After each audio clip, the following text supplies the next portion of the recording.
Second meeting from the Legislative Budget Committee started. I know that Senator Clays is on his way. He had let me know, but we're already running about 15 minutes late, so let's go ahead and get started. So I'll call this meeting to order. First, if you look on the, you should have some salmon pages. There was items that was requested from the last meeting. So you could review those and we'll possibly discuss some of the information that's been provided to us after lunch. The first item on the agenda is the fiscal year-to-date revenues, and so I would invite Edward Penner, the senior economist with the Kansas Legislative Research Department, to give us a briefing.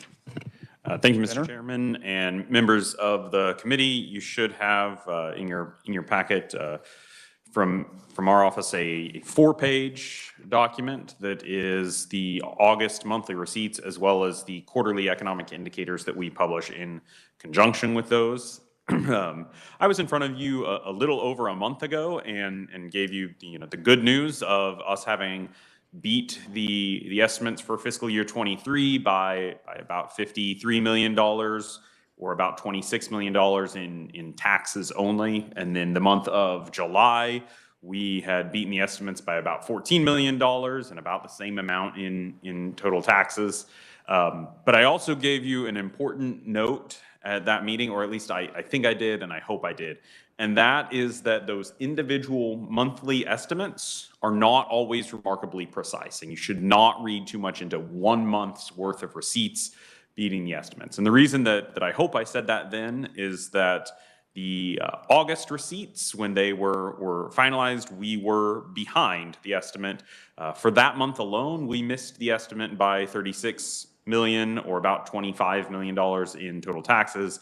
And so the fiscal year to date totals were that we were behind by about $22 million or about $11 million in total taxes at the end of August. But we'll circle back around at the end of my comments on receipts to that monthly issue of those individual monthly estimates having a lot of noise in them. But the substantial misses in August were in individual income, retail sales, and net transfers. Those misses were partially offset by upside misses to the good of the SGF in corporation income tax, compensating use, and insurance premiums, and that's for the month only. And so the first thing I want to emphasize is on that sales and compensating use tax, that at this point in the scheme of tax laws, the lines between those two taxes that, back in 1937 were very bright and clear lines, and then they gradually got grayer and blurrier over all the years of those. In the early 2000s, they got quite blurry when the sales tax bases for them, especially on the local level, were made identical. At this point, that line is so blurry between those two taxes that I really would strongly encourage you to only look at the total of retail sales and compensating use. And so you can see that those two combined through the month of August to be $6.6 million $6.7 million or 1.1% to the positive. So that's slightly ahead. I wouldn't really give a lot of thought or consideration to it.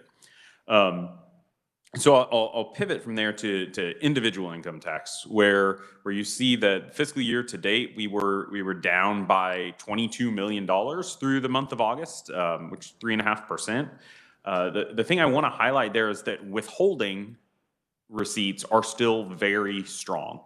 Those first 2 months of the year combined to outpace the same 2 months in the previous year by about 8.5%. For the entirety of individual income tax, we're projecting 4.3% growth for the year. If we have 8.5% growth in our withholding tax receipts, we should be fine in terms of getting that 4.3% growth. Basically, no matter what happens when it comes to estimated refunds and balance due payments. So it really, by the time the year shakes out, if withholding stays that strong, then that's kind of going to go away. The major drag, the reason that we're behind on receipts is actually refunds. And I know that I've been talking about this basically every time I've been in front of a budget or tax committee talking about SGF receipts, is that it's refunds that we believe are attributable to the SALT Parity Act. issue. We are still 2 or 3 or 4 days a week sending out $1 million or $2 million worth of refunds that we believe are attributable to that program. This is the time of year where typically the balance due refund net is positive for the state, where we get a little bit more in terms of balance due payments every day than we do in refunds that we send out. That's typically the case. This year, it's just been the exact opposite. We're sending out a little bit more. And, if you've got 24 business days in a month, depending upon how the weekends fall, and you typically, net a positive average $500,000, and now you're netting a negative average $500,000, that turns into a $20 million swing. And so basically the entirety of this is attributable to those SALT Parity Act. Now, I do want to say that there's kind of two items of potential good news as it relates to that. The first is that by having a slow outward trickle of those refunds now, it does hopefully mean that when we get to October and taxpayers who are on extensions have their final returns due, there should be less of a big hit in terms of those refunds at that point in time. And the other thing, and this is one that for revenue estimators purposes is of greater concern.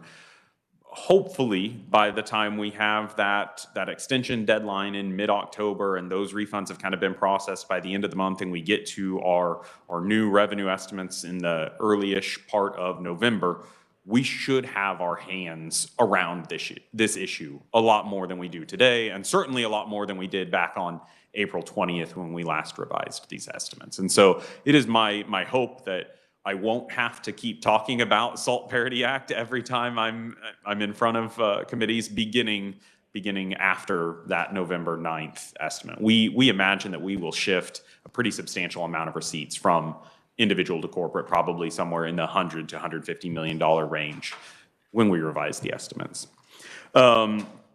Also on the SALT Parity Act, Representative Helgerson isn't here, but he did ask a question that I had to circle back around on that when I was here in front of you last month about the cleanup legislation. There were two pieces of that legislation, and his question was whether or not those are still needed. One of them relates to apportionment of income across multiple states. The Department of Revenue's interpretation of that statute is that it is sufficiently ambiguous for taxpayers to avail themselves of kind of either side of it. And so do we really need that cleanup? No, but the Department of Revenue would recommend that we not have statutes that are intentionally ambiguous, and so they would still recommend that we do clean up that language. I think that we just copied a different state's language for it. The other one relates to the treatment of business tax credits for SALT Parity Act purposes, and that is one where the language is not ambiguous, and that cleanup is still needed if you want to afford that benefit to taxpayers. The only other issue that I would highlight as it relates to August receipts is that net transfers line. You can see that fiscal year to date we're down about $10 million there. That relates to the tort claims fund. And for those of you who are on the State Finance Council, I think you probably have more familiarity with the reason for our miss there than I do. That's a one-time issue, obviously, and that we just didn't know that tort claims settlement was kind of coming down the pipe when we did these estimates in April. The only other thing I want to say as it relates to receipts is to give you just a very preliminary look at September receipts. I don't have any numbers in front of me that I can say these are the receipts for September, but with just 2 business days left in the month, it does look like we're actually going to probably exceed the estimate for the monthly estimate for September. There's a decent chance that it will be excess that will be enough to kind of totally close that gap for the fiscal year to date amount. Obviously, there's today and tomorrow. There may be refunds going out today and tomorrow that have no idea are going out. But there also may be tax payments today and tomorrow that I don't have any idea are coming in. But just as we near the end of the month, it does look like September will beat the monthly estimate certainly, and maybe beat it by enough to pull that fiscal year to date estimate pretty close to zero, where I think our estimates in the aggregate should be right in line with what our expectations are. The other thing I do want to highlight for you today is the second 2 pages of my attachment, and that is the quarterly economic indicators. This is a document that our office has now been publishing for about 2.5 or 3 years. The reason I want to highlight it today is that this is the first quarter since we started publishing it that we have made actual substantial revisions to what information we are now providing for you and the layout and format of that information. And so you can see that a lot of it is still the same. You know, we're still giving you GDP, CPI, jobs, hours and earnings data. That's kind of all the same basic information. But we've also added this new kind of quarterly focus box or a highlight box. The point of that is that's actually going to be an indicator that will change on a quarterly basis based upon what we think is maybe of most note at that specific point in time. And so that highlight box for this quarter, we decided to hone in on monetary policy and specifically the federal funds effective interest rate. This is, of course, the interest rate that banks pay on kind of an overnight basis when they lend to each other.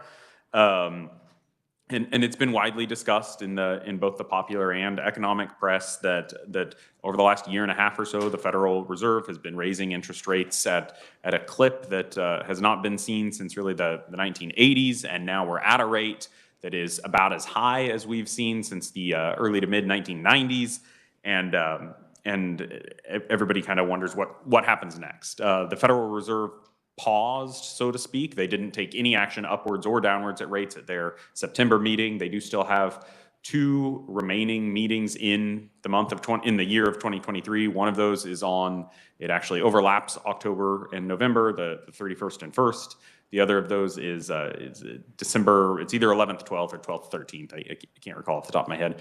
Most people seem to expect that the Federal Reserve will likely increase interest rates by 0.25% at one of those 2 meetings, and then their hope that they've seemed to signal is that will be the terminal interest rate for this business cycle. Their hope is that there won't be any more rate hikes. Of course, at that point, the question becomes how long does the rate stay at its terminal rate, where it is designed to be restraining economic growth before they start to try to pull it back downwards to hopefully a more neutral rate. Hopefully they won't have to swing all the way the opposite direction and try to establish a rate that would be promoting economic growth.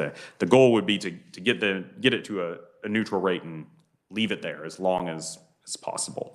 But the only other things I do want to highlight for you on the economic indicators are that the state of Kansas had a very strong quarter for GDP. The first quarter of this year, you can see 6.0%, whereas the nation as a whole was 2.0%. That was a regional phenomenon for the entire Great Plains region. The first quarter was a very good quarter for agriculture, and accordingly,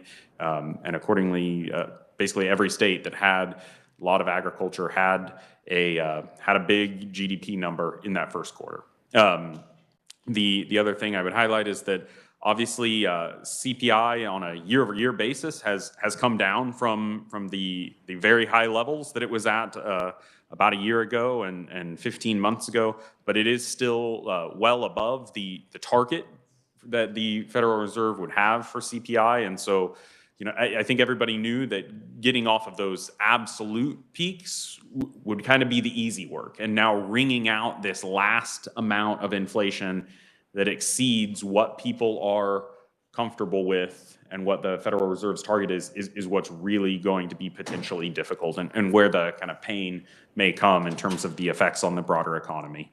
Kansas's unemployment rate, just like the nation as a whole, remains very low, below 3% for Kansas. However, I would note that basically jobs have been pretty well flat for Kansas non-farm employment for the entirety of 2023. The kind of question that we're at now as it relates to the labor economy is, are there more people out there that we can get into the Kansas labor force? That's really the question we're at now, or is it basically both of those just going to be steady until something changes about the economy?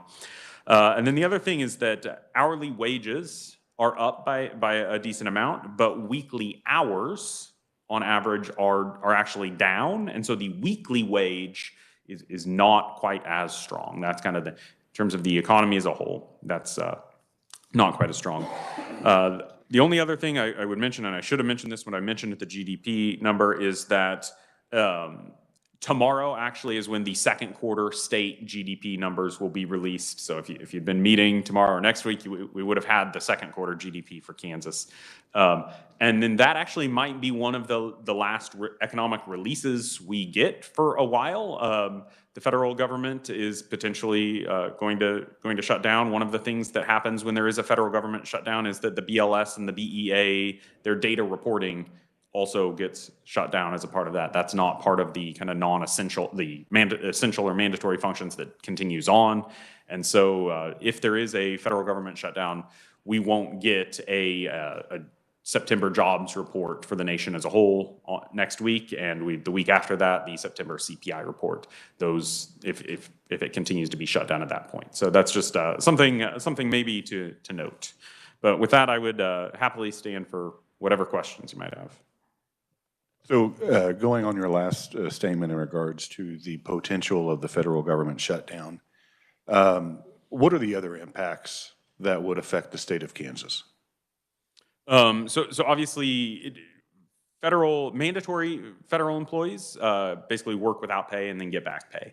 Non-essential, non-mandatory federal employees don't work, but then typically they do still get back pay for that time period. Federal contractors actually typically don't get back pay for that time. But so there are obviously federal employees that may be out of work for a short period, hopefully a short period, I think hopefully a short period of time. I think that in terms of the broad economic impacts, if there is a short federal government shutdown, it's going to be pretty limited. If this is something that lasts 2 weeks and then the Congress reaches an agreement, I think other than just the inconvenience for those 2 weeks, people won't really notice. The first federal payday that is impacted isn't until October 13th. Now, all of the kind of federal spending things like Social Security, Medicare, those are not affected by federal government shutdowns. You might recall back in early summer, we were discussing the possibility of the nation hitting its debt limit, and those would have potentially been impacted by that, but those are not affected by federal government shutdown. So those beneficiaries would still continue to receive their checks. That being said, if a federal government shutdown is prolonged and goes on for multiple months, obviously at that point, just the sheer volume of federal spending that isn't happening would start to have kind of a growing aggregate impact on the state economy. All right, thank you. Senator Billinger. Thank you, Mr. Chairman. Edward, thank you for the presentation. Appreciate it. You know, I'm not sure on the GDP on agriculture kept us way up, but since the end of June till now, wheat's down over $2, and corn, milo, everything's down. So what all factors go into that? I mean, evidently there's more than just. Well, the thing I would notice that this was first quarter of 2023 data, not first quarter of the fiscal year of the calendar year. So this relates to economic output for the months of January, February, and March of this year. And so I think there's a pretty good chance that will be cooler in the second quarter, and then potentially even more so by the time we get to the third quarter. But unfortunately, the third quarter's GDP numbers won't be released until I want to say it's sometime in February next year before those are actually released. So I don't, when I say that there was a good quarter for agriculture, I don't want to say that times are necessarily good for agriculture today. Well, and going off Senator Billinger's question, I'd probably say a lot of farmers hold off their sales of the commodities until the next year for tax reasons. So that's probably one reason why the first quarter appeared to be robust, is because those checks were held until after the first of the year. But like what you contend, I would probably say that as your words, a much cooler response in regards to the agriculture sector in the state of Kansas going forward. Yeah, and the way that the BEA does their analysis, there would be a seasonality effect to what you mentioned about the idea of farmers waiting until the first of the year to do that. But if last year was a year that was that happened more than is normal, then for tax reasons, if there was a sharper tax impact in terms of delaying that sale of commodities to the first of the year last year than a typical year, then that's why maybe it would show that there would have been a stronger than normal, because the BA would have that folded into their seasonal filters. Representative Hoffman, was your?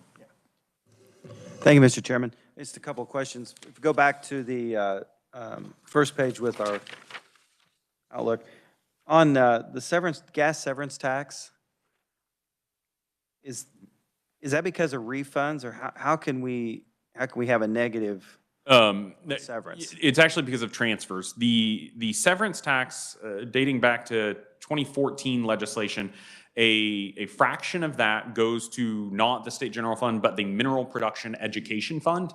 And the amount that goes to that fund twice a year, once in July and once in January. The amount that goes out is determined based upon the prior year's receipts. And so when we're in a circumstance in which gas prices were higher last year than they are this year, and so when that happens, the transfer out frequently exceeds our current receipts. Okay, that makes sense. Thank you. And then to the graph, help me on the last, well, not the last one, not the quarterly, but the wage, hours and wage rate. You said that earnings were up, but I'm seeing that it's a downward trend. So is it just that little bump there at the very end that you're talking about? No, I'm actually referring, if you look at the vertical axis, the lower line there is 0%, and then the second line is 5%. And so earnings on a year-over-year basis, the green dotted line is the weekly wage, and so it's up year-over-year about 1%, and hourly earnings are up about 3% there. And so anything above that zero line is still up. I see. It's not near as up today as it was a year or a year and a half ago. Yeah. I got you. Okay. Helps me understand how it works. Okay. Thank you, Mr. Chairman. All right, committee, any further questions? Senator Petty. Thank you, Mr. Chairman. I'll just follow up on that. When you said that hourly wages are up, but weekly work time is down, and that would be reflected on that graph. Can we read into that means an employers are choosing to have more part-time employees, which means less benefits? If you were seeing a big drop-off, you might say that. It is certainly possible. Whether you can say conclusively that they're shifting employees from full-time to part-time, or if they are saying instead of working 42 hours this week, you get 40. Like which of those phenomenons it is what's more difficult to say.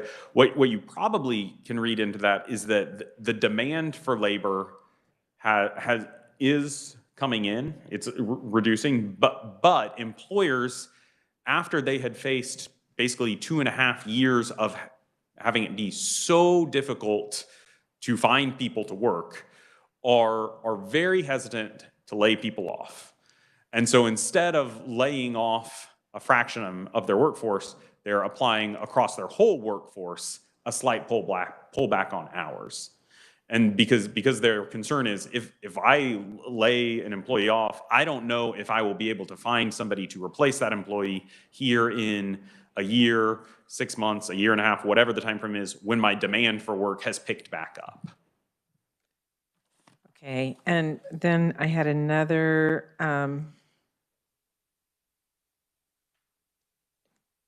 question. Is on the when you mentioned about the salt parity, and we're still not sure of the impact. I mean, I think you kind of said that last year that would take time for that to come out. Is this an outlier then for what we're going to see with the salt parity impact, or is we going to need to wait another year out to know for sure? Well, in terms of the fiscal impact on the state of that program, it's neutral. There's zero.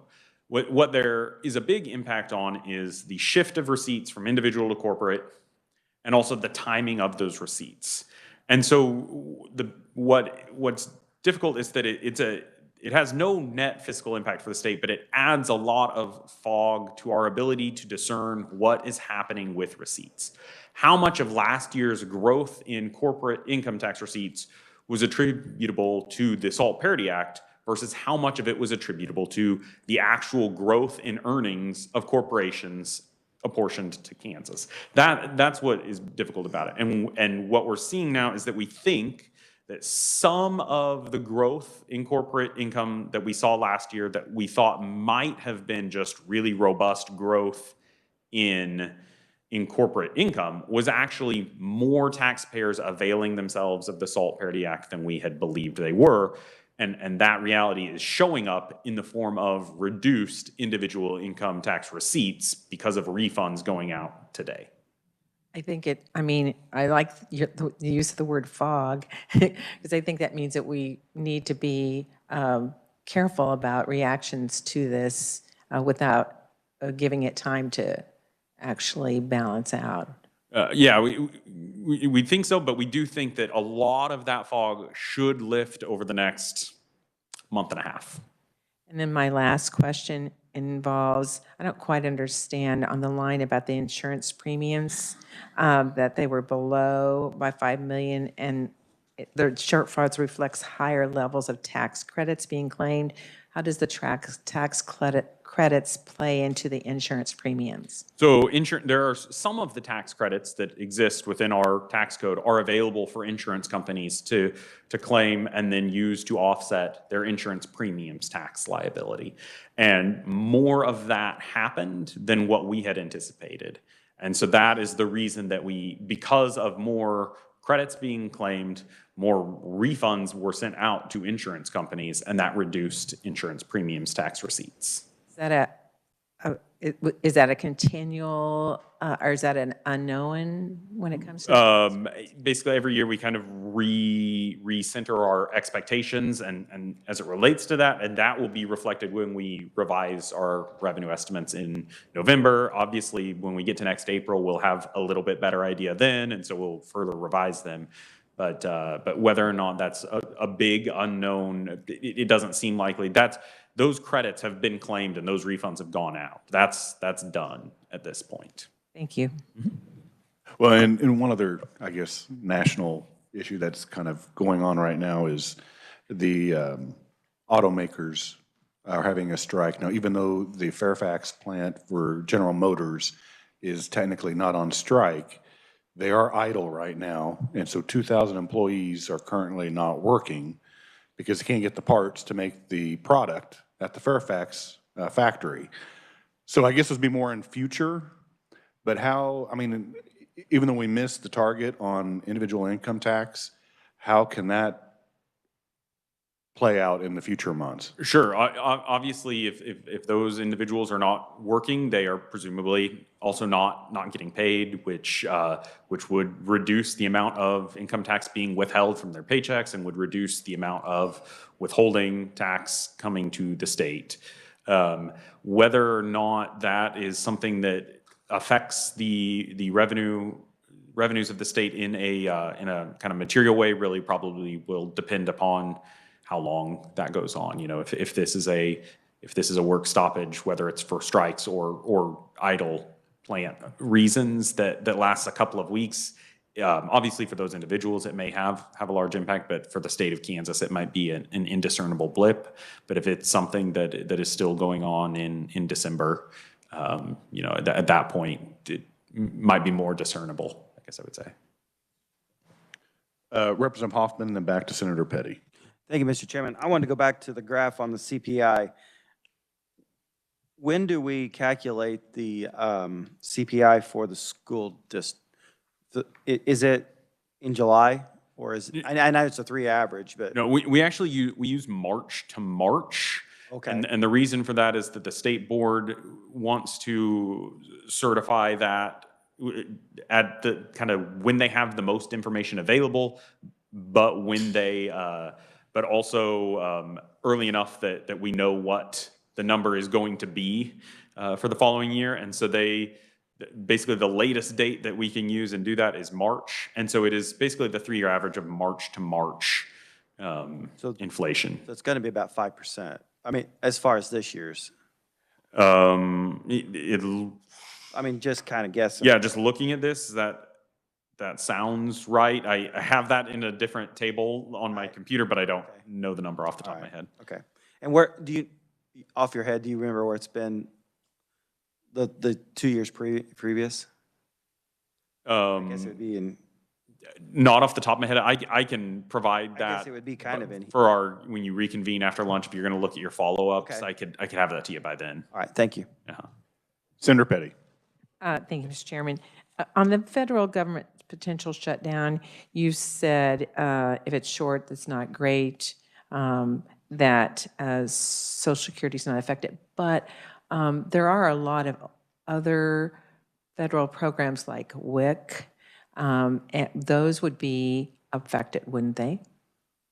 The exact list of which federal programs are affected and are not, and some of them are actually kind of partially affected, I don't have that immediately in front of me. So I would need to circle back with you on that. I guess I watch the national news too much, but that, I mean, I keep hearing that about so those are issues that do impact particularly our low income families and stability, which affects all of us in our state of Kansas.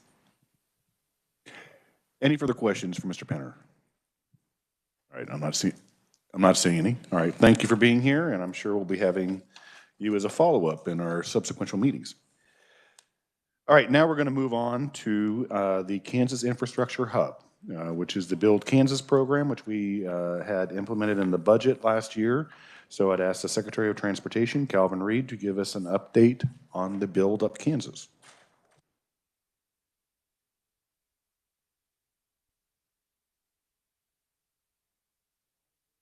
Is the mic on? Can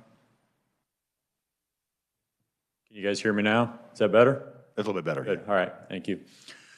A lot of this is repeat information. I'm really just going to go through a bit of a review on what BIL is and how the Build Kansas Fund fits in with BIL, and then a little bit of a status update at the end about where we are at right now with the Build Kansas Fund. So just want to set the stage here, really what we're trying to do. There's an unprecedented amount of federal dollars being funded into infrastructure right now, and all facets of infrastructure.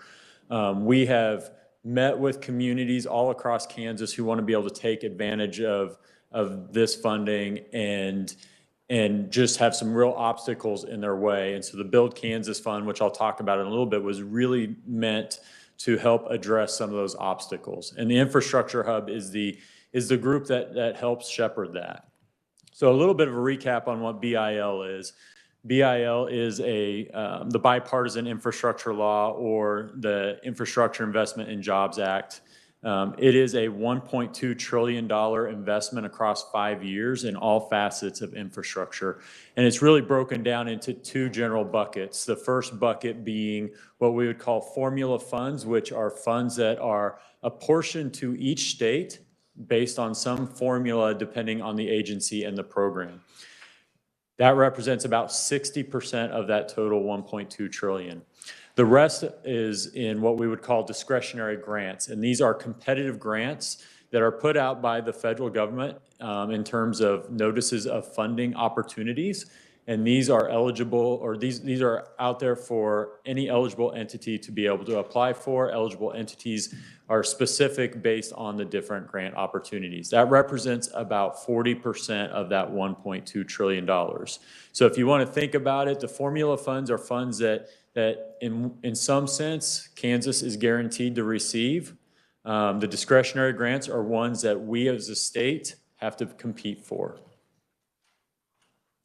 So you can see on the next slide that this is really broken down into all infrastructure sectors. Transportation is a big part of it, which is why the Kansas Department of Transportation has been designated as the lead agency for the Infrastructure Hub.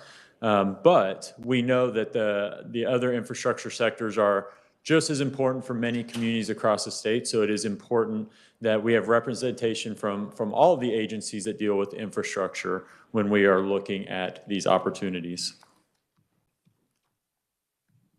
So as I said, just to reiterate, BIL is for all infrastructure sectors, transportation, climate, energy, environment, broadband, which a major potential investment opportunity for the state.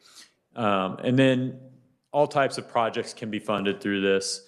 And then the recipients is really going to be defined by the notice of funding opportunity by the various grant program, but it could include cities, counties, MPOs, tribes, states, and others.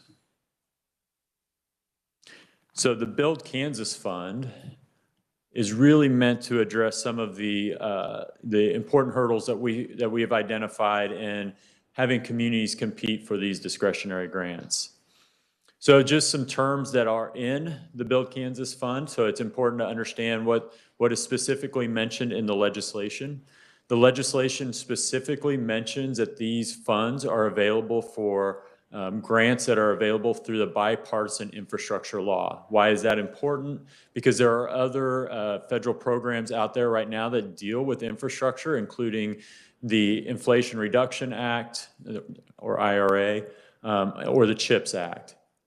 These funds are specifically designated for the bipartisan infrastructure law. Eligible entities are mentioned also in the legislation, and that's really just to say anybody who is eligible for the notice of funding opportunity is also eligible to apply for the Build Kansas grant.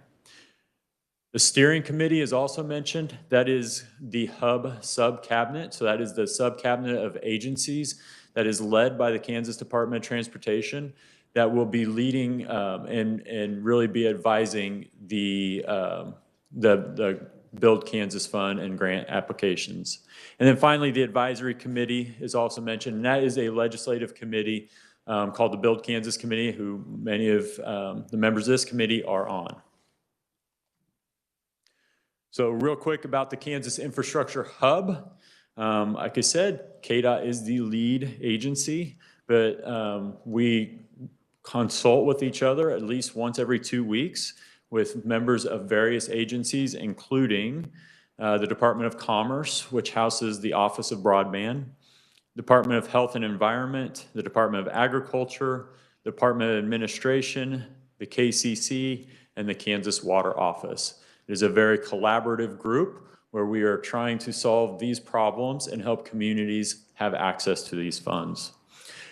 Included with the hub is a hub advisory group. This was set up about 1.5 years ago, maybe 2 years ago now, and this is a group of stakeholders all across the state who are helping to advise the hub sub-cabinet about the needs that are out there from the various communities. And then finally, we have a capacity extension team, which is funded out of the Build Kansas Fund. And the capacity extension team, I'll talk about a little bit more, is really just a group that we have as a resource, technical resource for the hub sub-cabinet agencies, but also for the communities as they apply for these funds.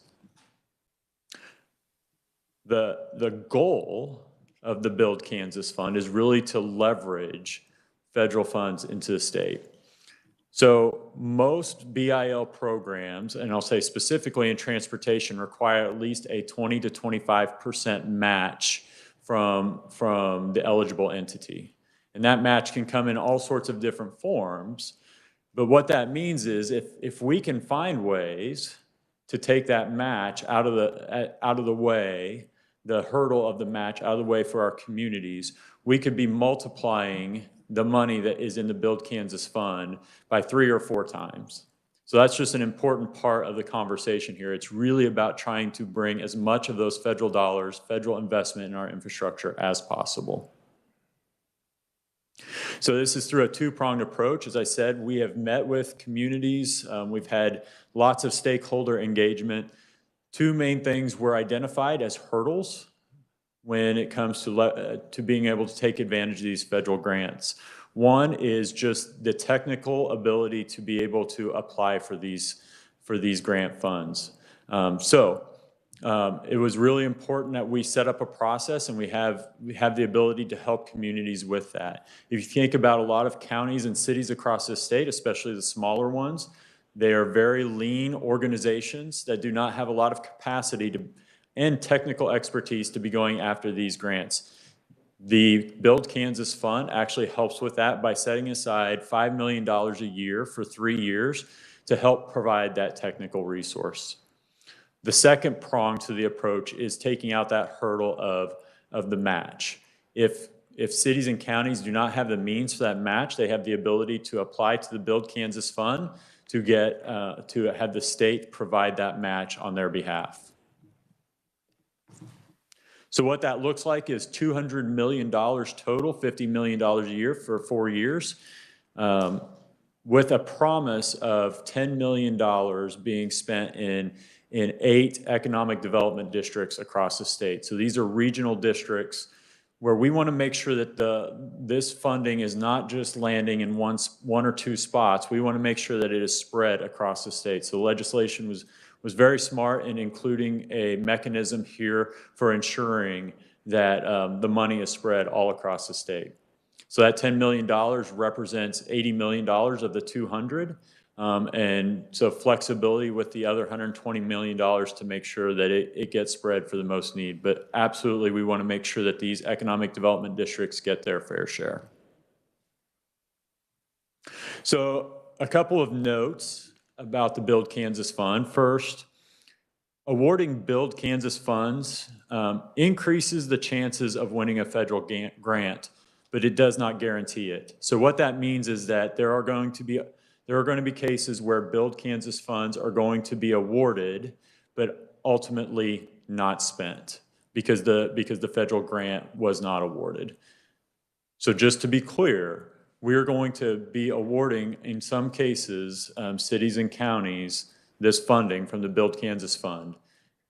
It does not guarantee that they are going to get that federal grant. So that money will go back into the Build Kansas Fund to be used on future grant applications. And this is additive only, so really what that means is that communities can choose not to go through the hub. They can choose not to go through Build Kansas to be able to have access to these federal grants. If they have their own mechanism, if they have the means to provide the local match, they obviously can do that on their own. So status update, late in August, we met with the Build Kansas Steering Committee, had a great conversation about the application process, got approval from the Build Kansas Committee to move forward with the application process, and the application is now live.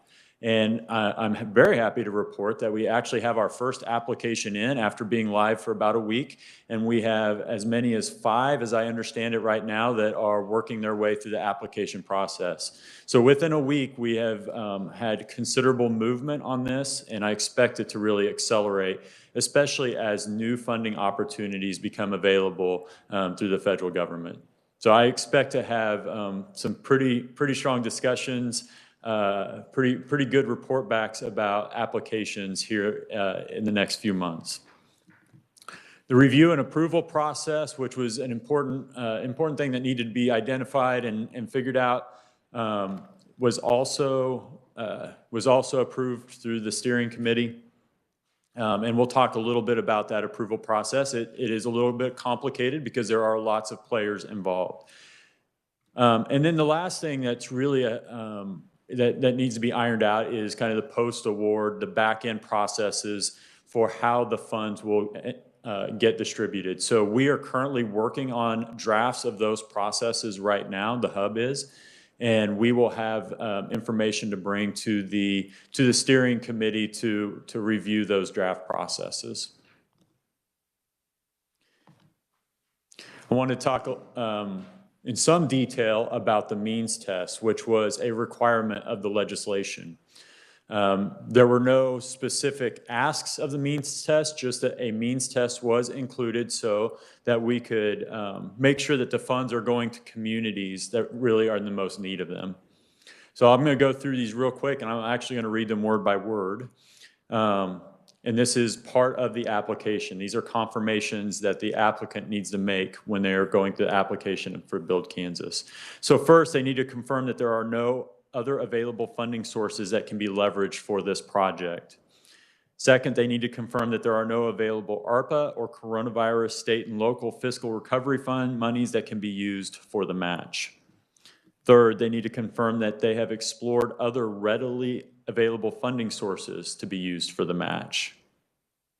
Fourth, they need to briefly describe their efforts to find other available funding sources for the project.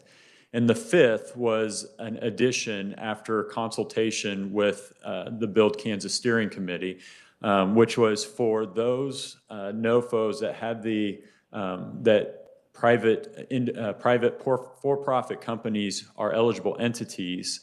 Those organizations that have indicated that they are for-profit need to provide a detailed narrative of the public benefit of the proposed project.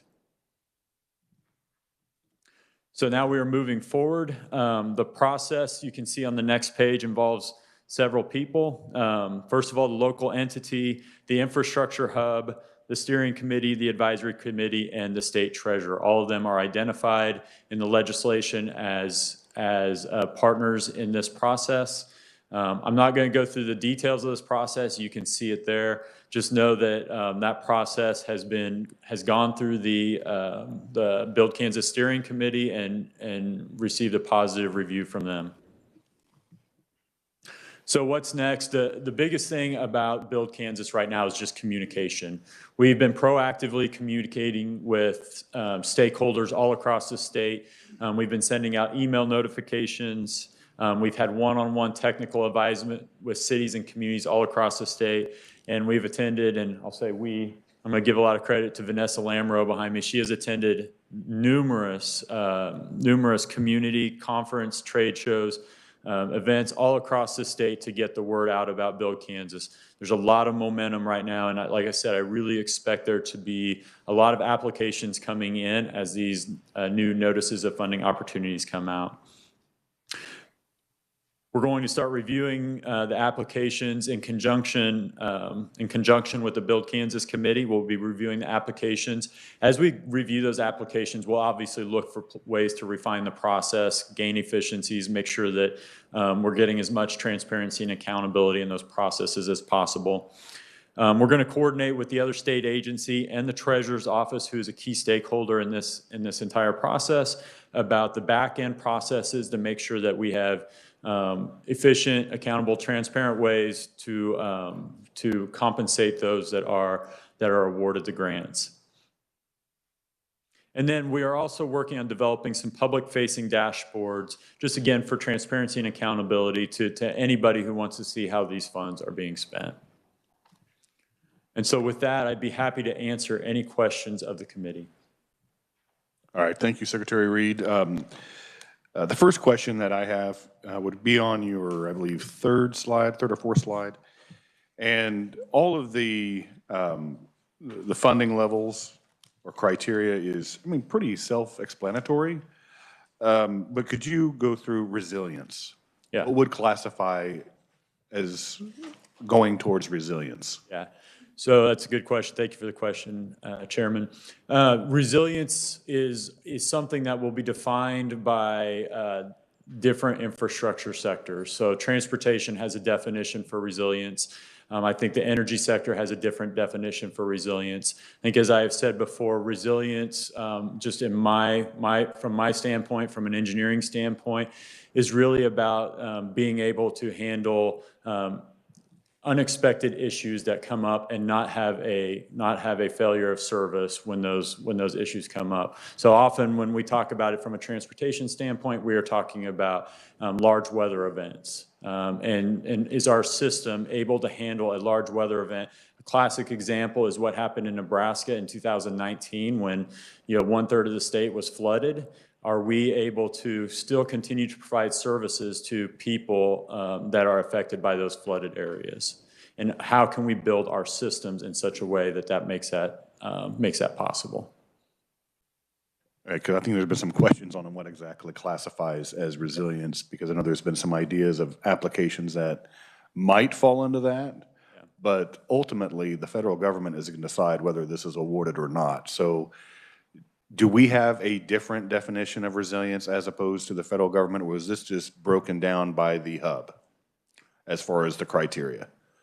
So the criteria for resilience is going to be defined by the federal government. I would have to, we would have to get with each state agency to see if they have a different definition for resilience. And going back to the application process, obviously in regards to water and sewage, we would have a lot of small communities that would need to address some of the needs in their area for that particular item. However, they may find it too cumbersome and complicated to apply for a federal program. And so how is Build Kansas going to assist those smaller communities with the application process? Because they don't have the sourcing available internally to have individuals to have the knowledge of how to apply for a federal grant. So how does Build Kansas help them?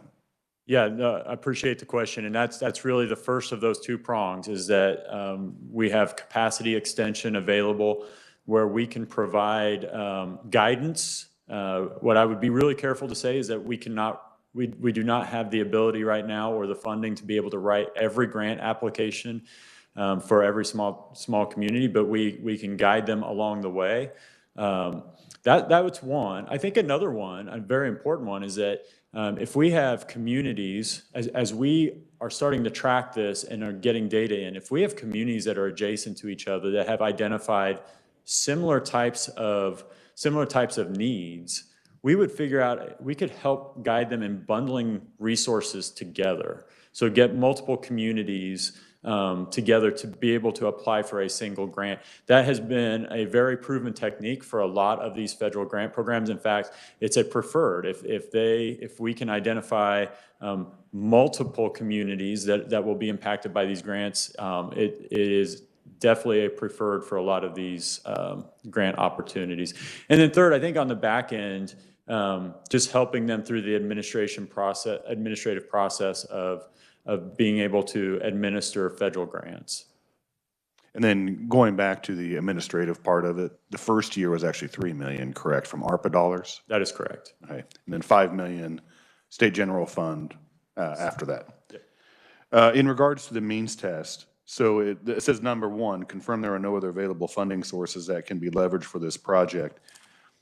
What if a community would say, well, let's apply for Build Kansas, because we could use those funds to another project that does not fall within the criteria that is within the Build Kansas program. So they might have the funds available that they could leverage, but they're saying if we can apply towards a federal grant and have this match and then draw down those funds, we can use these funds for something else. How are we going to evaluate that? Yeah, I think that's a really good question, and I think how I would say is my answer would be to start with a yes, right? We have to remember that even if we award the Build Kansas grant, they are not guaranteed to get a federal grant. So we want to put them in the best position possible to be eligible to win that grant. I think there are going to be some unique situations like you discuss, and I think that's the importance of having the Build Kansas committee involved and the infrastructure hub involved, because each agency will have some knowledge, some understanding of really what those particular intricacies might be. And then my final question would be kind of what we were talking about with Mr. Penner. Yeah. How would a potential federal government shutdown affect this particular program? So it has no impact on the Build Kansas fund, but as far as drawing down the federal match. Right. Yeah. So I think the short answer is, and I think Mr. Penner actually answered it well, each program is going to be a little bit different. So each agency and each program that's being administered through BIL will probably have some different impact, and we don't have a good overall knowledge of how it's going to impact any particular program. All right. Thank you, Secretary. Committee, any questions? Senator Billinger. Thank you, Mr. Chairman. Thank you for being here today. I've had people ask me about, these federal dollars being used for these different projects, and I'm just going to touch on one, the charging stations. So how do you determine whether you give it to Will or to JR? I mean, and especially if they're private. So does the revenue go along with them charging stations to whoever puts them in at their location? I mean, I don't remember in the past that the federal government helped build any gas stations, and now we're going to build charging stations. I mean, how's that all work? So I'll be honest, I don't have all the details, but what we can definitely supply to you is our recent request for proposal that we put out for our NEVI program. And really that request for proposal outlines the criteria that we would be evaluating all of these applicants on. I can tell you it's partly a qualifications based selection or best value type of selection. But specific details, I'd have to get you the RFP. I just curious, you know, and I figured as new as this is, it's still in processes. So Yep. Thank you. Yep. Representative Hoffman. Thank you, Mr. Chairman. So these are two different programs, basically. I mean, with the Yep. formulated and the competitive. And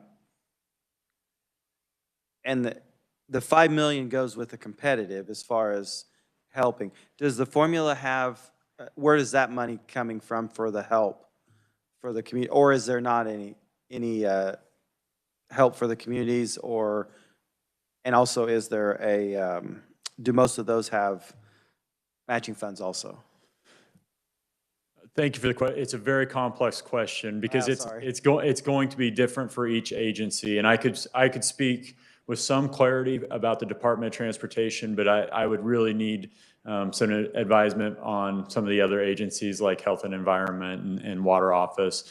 But in general, the formula funds, yes, do require some match. And I'll just speak specifically from Department of Transportation because that's what I know. The formula funds that we receive from the federal government, there are portion funds. We have what we say contract authority every year for a certain amount of money. It is required that we have a match. That match actually varies for us, whether it's on the interstate or other uses. So there's just a lot of complexities.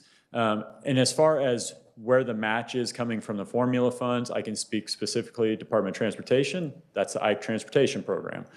State Highway Fund is providing that match. I think there are other pots of money that are available to other agencies to provide that match. Also, right now, the intent is not to use the Build Kansas funds for the formula programs unless it's absolutely necessary or makes sense. Right, and that's what I would hope. So are most of these formulated funds going to go to agencies, or are they going to communities? Once again, that answer is going to All vary. depends, okay. Yep. There's a lot of different rules. Okay. So like, just take like broadband, almost every one of those are going to be for profit, unless a community puts in, like a little town puts in their own broadband, which I can't imagine they would want to do. Am I right? So, yeah, and like I said, I don't want to get too far over my skis here. This is really a Jade Pyros question, but as I understand it, really what we're looking to do with broadband is to incentivize private companies to put broadband in places where maybe from their financial perspective, it doesn't make sense, right? Because we understand, and I think we all understand, that broadband internet access is no longer a luxury item. It is a necessity for communities to be able to succeed. Yeah, so I guess what I'm getting at is I think there's going to be a lot of difference between what we see in those formulated funds and who applies for these competitive grants. I think, anyway, it seems like to me that there would be. My last question, oh shoot, on the important notes, is there any difference in their opportunity if they just go out and do it themselves and say like a large town decides we're going to do it ourselves, not go through the hub? Is there any difference in their opportunity as far as the feds are concerned?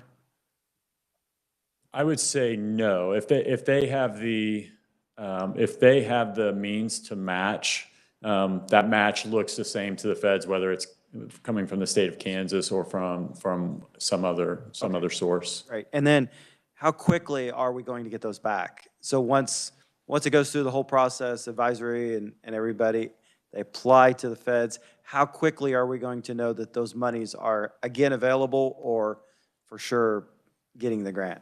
Yeah, I mean, once again, Never know. Okay. it's going to vary. But what I will say is that most of these programs have been appropriated on an annual basis. And so, and not all of them, but most of them, so that we can expect an annual notice of funding opportunity. The time that we understand when the award happens, I'll tell you, is just all over the place right now. Some of them are 3 months, some of them are 6 months, some of them as much as a year. So most likely, if we say 50 million is absorbed. Yeah, I'm trying to think of the word. Yeah, we've said we're going to use this. It's going to be a year before we know whether or not that money's available or all used up. Yeah, I think that's right. And, that's something that I think there's going to have to be a little bit of a calibration period here as we understand how successful this is, how utilized this ends up being. Yeah, we're going to have to probably have a calibration in year 2 to see what really makes sense. Okay, so it's not going to be just a few months. I thought maybe it would be just a few months that the turnover would be. Some of them will be a few months, Okay. but not all of them. Okay. All right. Thank you. Well, and kind of my response in regards to those two questions. So first, a city or county or other entity does not have to go through Build Kansas. If they have the ability to send out the application just directly to the federal government and bypass the Build Kansas program, they can do that. Nothing says that they have to specifically send an application through Build Kansas. That's absolutely. The other is, like in your example, if we would happen in, say, 3-6 months, and we get the awards back from the federal government and we've awarded more than $50 million, the legislation in the budget states that the State Finance Council then can allocate additional funds for that particular fiscal year to make sure that we don't totally exhaust an entire fund for that year. Any further questions for Secretary Reed?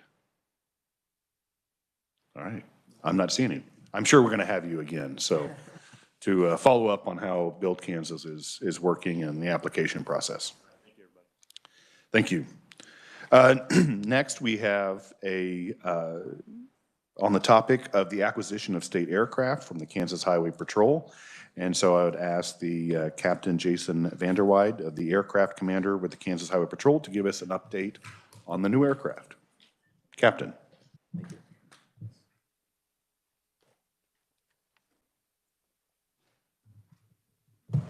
Merle, does the PowerPoint come up automatically or do I need to plug in?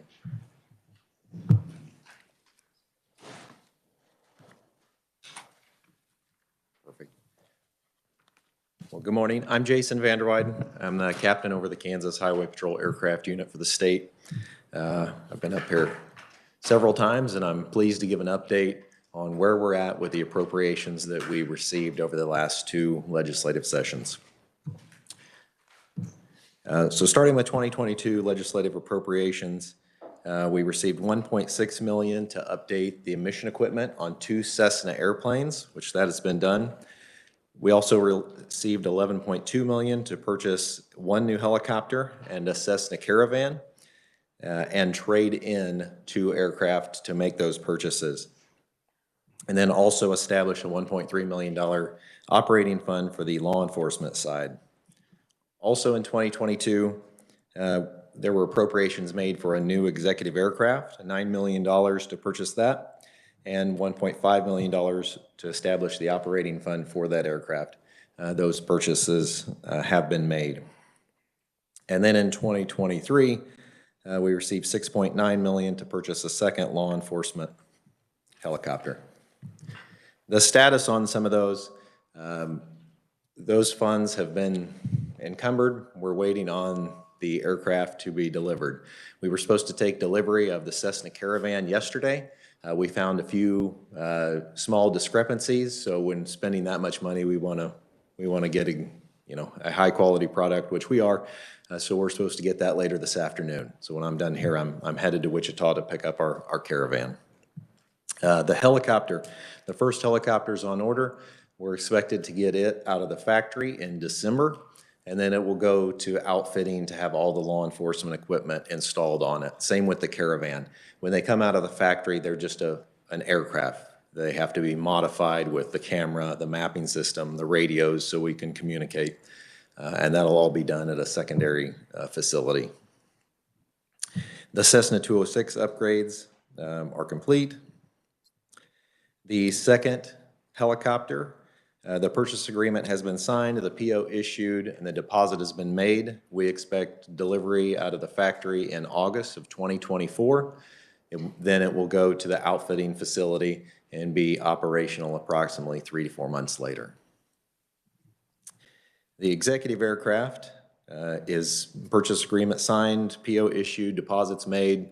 We're expecting delivery at the very end of December 2023.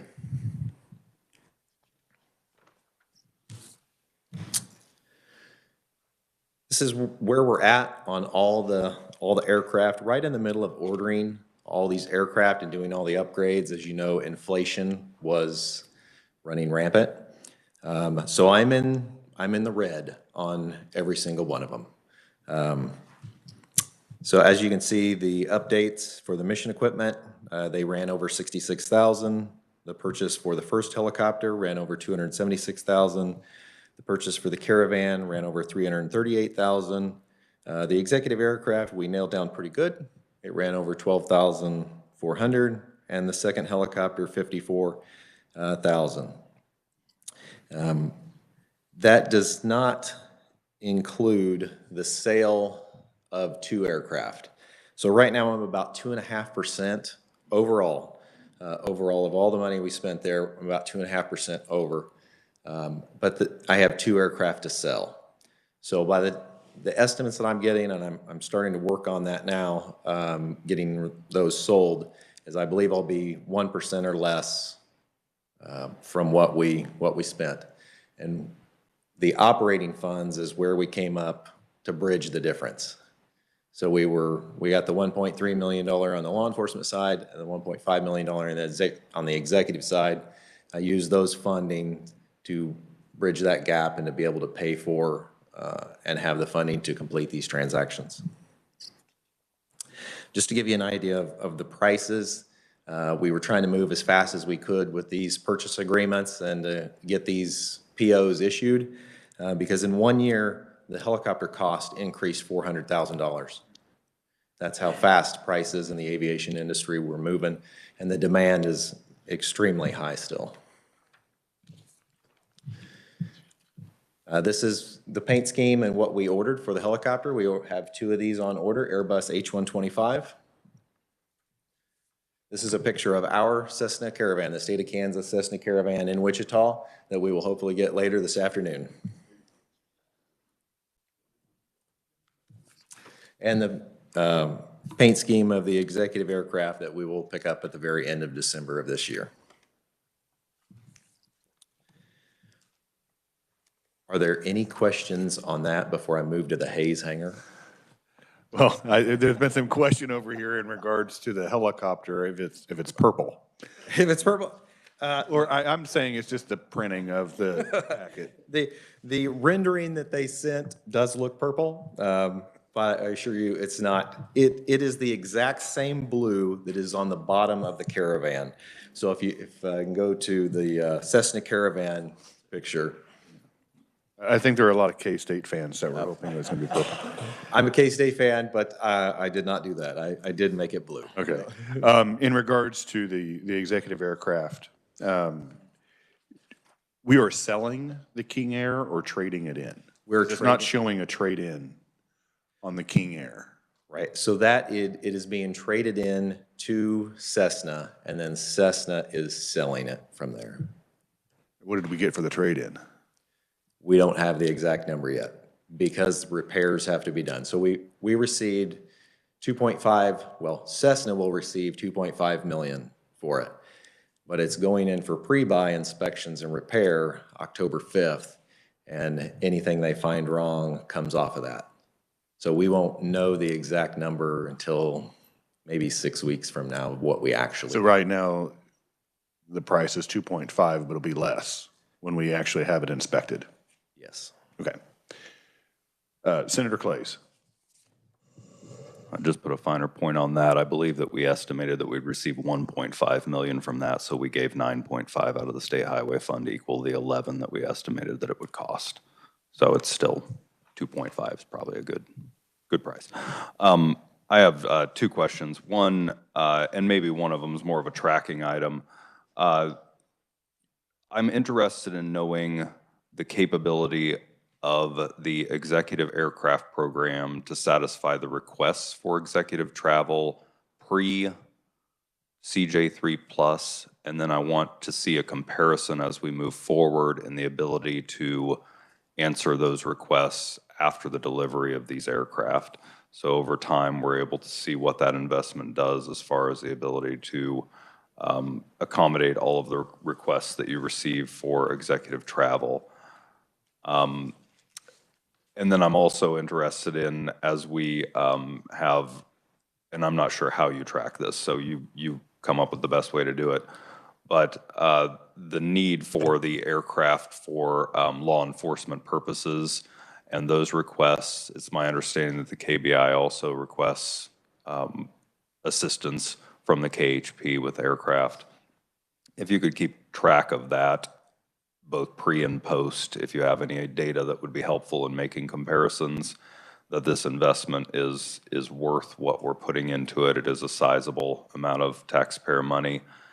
And then the question I really have, that's more of a request. The question is, what would be next up in the aircraft program? If you're looking at the future 5 years down the road, what do you see as the most pressing needs now that we've made the investment we have so far in both the two new helicopters, the new executive aircraft, the new Caravan, just one so far, and then retrofitting the two 206s, I think they are. Where are we at now with needs projecting 5 years down the road? Okay. On the first question, on the first request about tracking the numbers, we track everything. We get core requests all the time, so we have to track all that data meticulously. I can tell you from my experience, from being captain over the unit for several years, the flights vary so much with the economy, the time of the year, and also what we charge. Because right now, since we have the operating fund, our rates are $200 a flight hour. In the past, they've been as high as $850 a flight hour. So by lowering those rates, we've gotten to utilize that aircraft more and to provide our services more. But we will continue to track all those numbers moving forward. On the aircraft, executive aircraft used for law enforcement purposes, we do. They're just another state agency. They're like KBI is just a customer of ours. When they need a flight, we're more than willing to fly them wherever they need. I personally flew them to Phoenix a couple times to work on a murder investigation. And then the needs of the aircraft, there are needs coming up. We have, as the aircraft program moves along, the aircraft age, and we need to continually update those. We have 3 Cessnas. One is a 1998 model with over 6,000 hours, and then the 2 2012s both have over 3,000 hours on them. Those will be the next 3 to replace. And what I would like to see is a stepped plan moving forward. We got so far behind, it took a large investment to get us back modern and up to speed with 4 of our aircraft. If we could phase in 1 aircraft every so often, it's a much smaller ask than to come to the legislature and say, hey, we need 3 or 4. If we could come up every year and ask for 1, or every other year and ask for 1 and step them in to keep our fleet updated. And also by doing that, they wouldn't come due at once. They wouldn't all need replaced at once. We could just a continual type program. if I may continue with one more observation, perhaps, the best time to ask for money is when it exists. So I am interested in what you would need next as you kind of anticipate some of those needs in the future, but then also just take into account the amount of demand on the different types of aircraft that you have. And while we have the funds to do so, we make the investment in law enforcement that's necessary to correct kind of the delay that's been taking place in replacing some of these aircraft. But with that, thank you, Mr. Chairman. Senator Petty. Thank you, Mr. Chairman. I'm just curious, you've already mentioned about what you're getting, I think it was for the Cessna. And that would be less depending on what kind of repairs are necessary. What about the other? To get a used car now is like almost impossible, and the prices have just gone sky high as well. So is this true for aircraft as well? Aircraft prices are high. The other aircraft we have to sell is a 1978 Cessna with 8,000 hours. I've budgeted $50,000 as what we hope to get in return. I don't know what that number will be. I really hope it's at least 50,000 so I can stay on budget. So you haven't seen that market, even with age, has changed? It has the market has increased. I just don't know on our particular aircraft where it'll fall until we get those numbers back in the next month or two. Thank you. Any further questions in regards to the aircraft purchases? If not, we'll move on to the second part, which is the aircraft hangar in Hayes. Captain. So we currently have 3 bases in the state of Kansas: Topeka, Wichita, and Hayes. And our Hayes hangar facility, I budgeted to rent a better hangar in the future. That was part of those operating funds. But we ran into some issues. There's nothing to rent. The demand on aviation is just crazy right now, how hot the market is. So there's no hangars to rent. So we came into a unique situation with the city of Hayes where they have offered to build us a hangar, and then we buy it from them. We originally were looking at a 10-year plan, but with the funding, we believe we can pull this off in 2 years. 2 payments in 2 fiscal years to purchase a hangar in Hayes that meets our needs, and then we would own the hangar and only have to pay a land lease. Airports are unique because you don't own the property on the airport. It's just part of the airport facility, but you can own the building. So if we purchased the hangar, then we just have a long-term land lease to pay to the city of Hayes. By having Hayes do it, they assume all the construction costs, all the regulatory issues with building on an airport, and then we simply make them 2 payments, and we have a new facility in Hayes that meets our needs. Because right now, I should have put some pictures in the presentation, but we are in a metal hangar. It doesn't have any office facilities. It doesn't have any restrooms. It's just like a tin shed. It does have heat. When we put the Cessna Caravan in there, it's going to have about 1 foot on each side of the wings. So just for preventing damage in the future, we would like something with a wider door span to get that Caravan in and out of there. And then also another consideration on my end was if something happens to the Topeka hangar, whether that's flood, construction, whatever, I don't have another facility to store the executive aircraft. So I would like that was another justification on the Hayes hangar would be I could use that as a secondary storage facility for the executive aircraft if Topeka would have some sort of issue.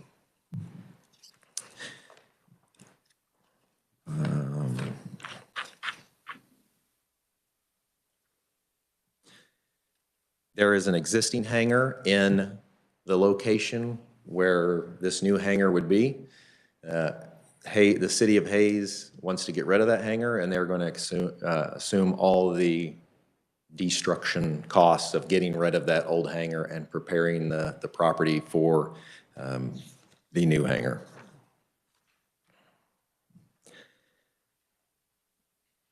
We had the joint building, I believe it was last week, and presented to them on this, and they chose to pass it through.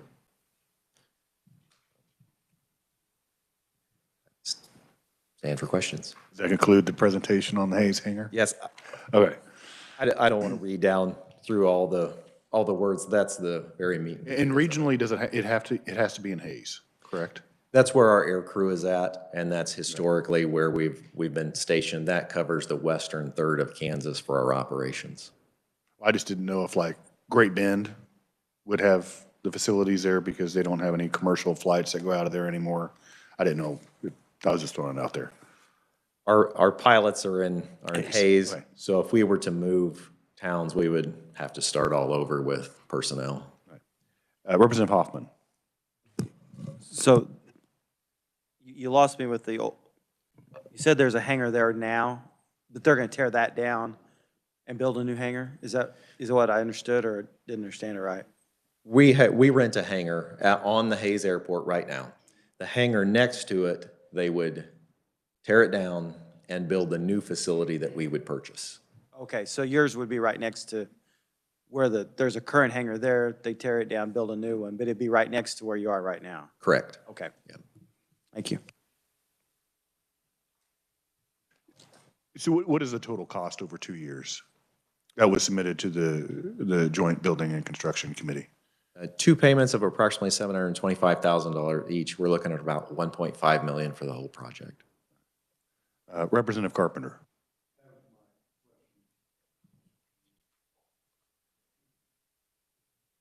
Representative Hoffman. Does it have to be 2 years? I mean, if you just got the 1.5 in one fiscal year, or does Hayes want it in 2 different years? No, that was our working the funding because I wasn't going to have enough in the operating fund to pay for it in one fiscal year. So we were going to bridge 2 fiscal years and make 2 payments for that facility. Okay, so you're going to use existing funds?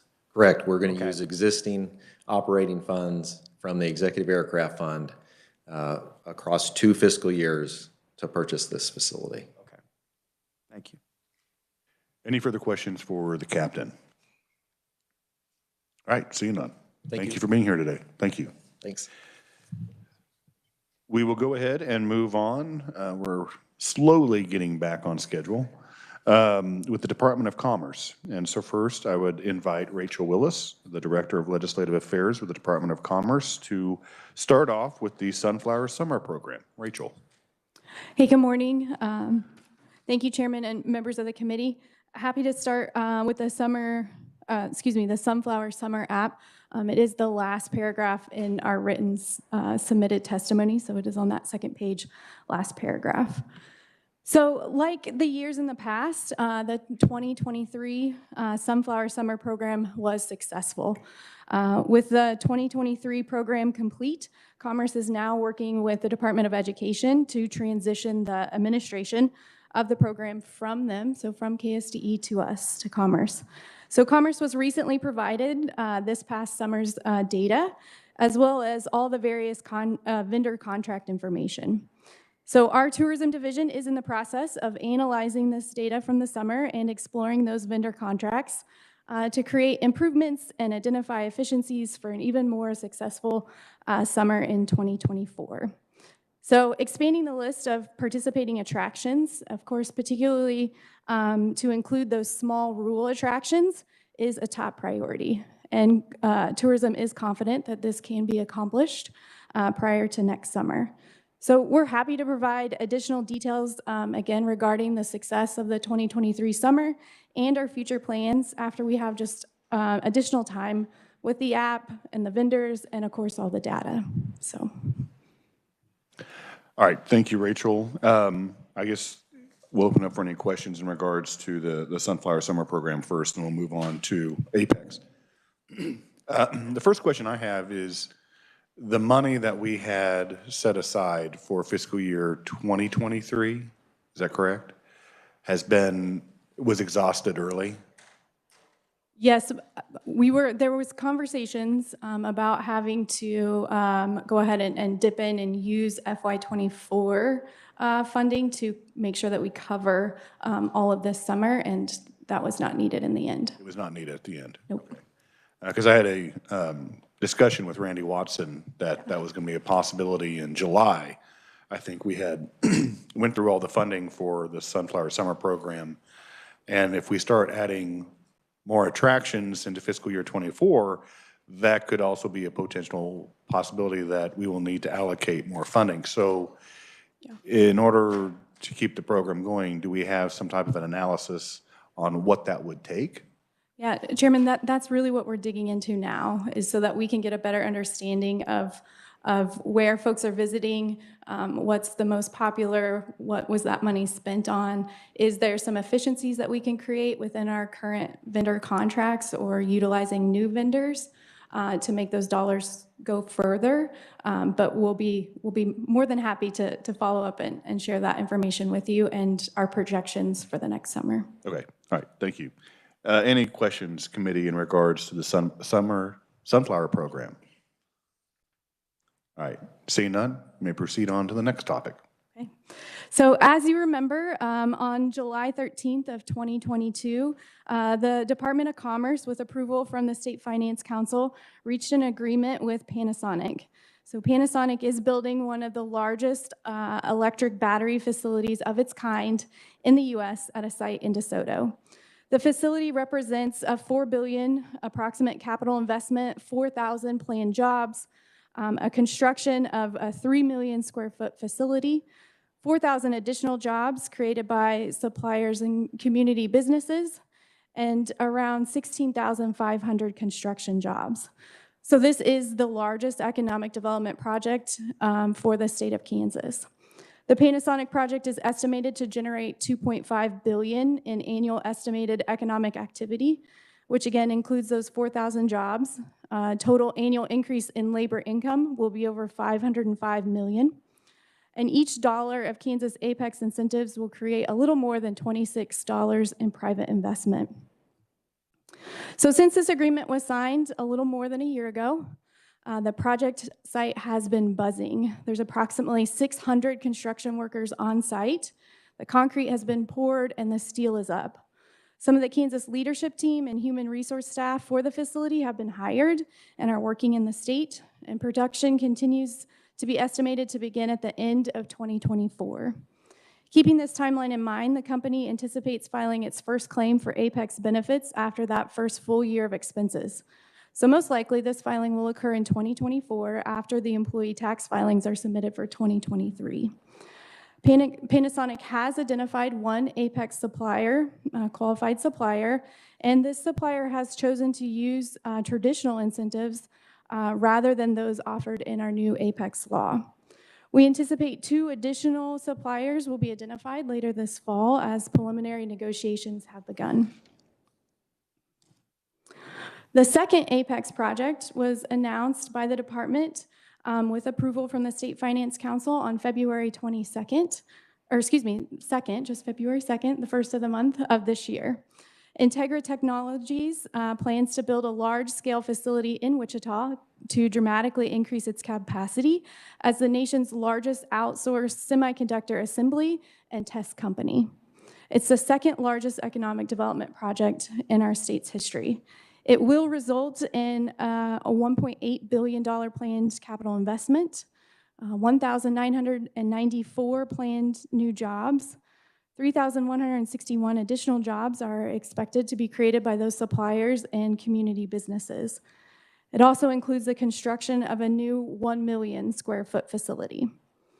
The expansion will generate an economic impact of more than $801 million annually in increased growth and demand for local companies. The 2-year construction project creates an additional $303 million in one-time spillover economic activity for that region. For job creation, the analysis shows that for every 100 jobs that project creates, it will support an ongoing 230 jobs in the region. The Integra project agreement is contingent upon the company securing U.S. Department of Commerce CHIPS and Science Act funding, as the project plans are designed to address risks identified in the U.S. semiconductor supply chain, support domestic semiconductor production, and of course, strengthen advanced manufacturing in the state. Recently, members of the State Finance Council were notified that the deadline for Integra to secure those federal funds had been moved from October 1st to December 1st. Integra has submitted their first application to the U.S. Department of Commerce and has been asked to submit additional information, which is very promising. The process at the federal level has just taken longer than originally anticipated. At this time, the only Apex incentive benefit that received has been the sales tax exemption benefit utilized by Panasonic as they continue with plant construction. No other benefits have been realized by either company at this time. Let's stand for questions. All right, thank you, Rachel. I guess the first question that I would have would be in relation to Integra. And we've been kind of talking about it this morning. It's been moved as far as having the federal government making their decision from October 1st to December 1st. If there would be a shutdown, could that be bumped back even further? Yeah, I think so. Obviously, that it's not the ideal situation, right? And we'll be monitoring the shutdown and just the overall progress that the U.S. Department of Commerce is making in regards to the CHIP Act. So, and then specifically in regards to Panasonic, there's been a lot of discussion or possible speculation that they may want to expand. And I know you may be not at liberty to discuss all the details of that.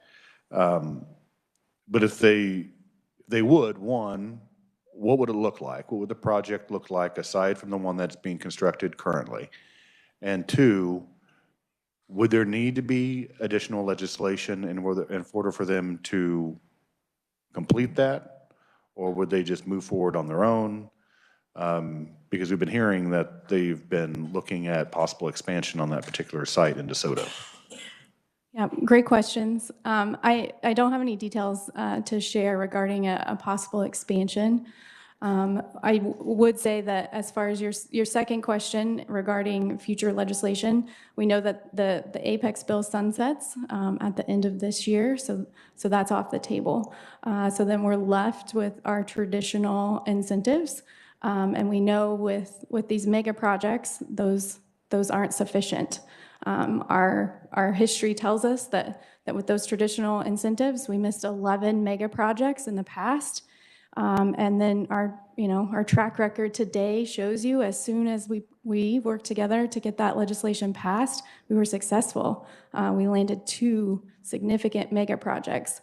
So I think it's safe to say, to make the assumption that our current incentives probably aren't enough to really talk about another mega project in the state.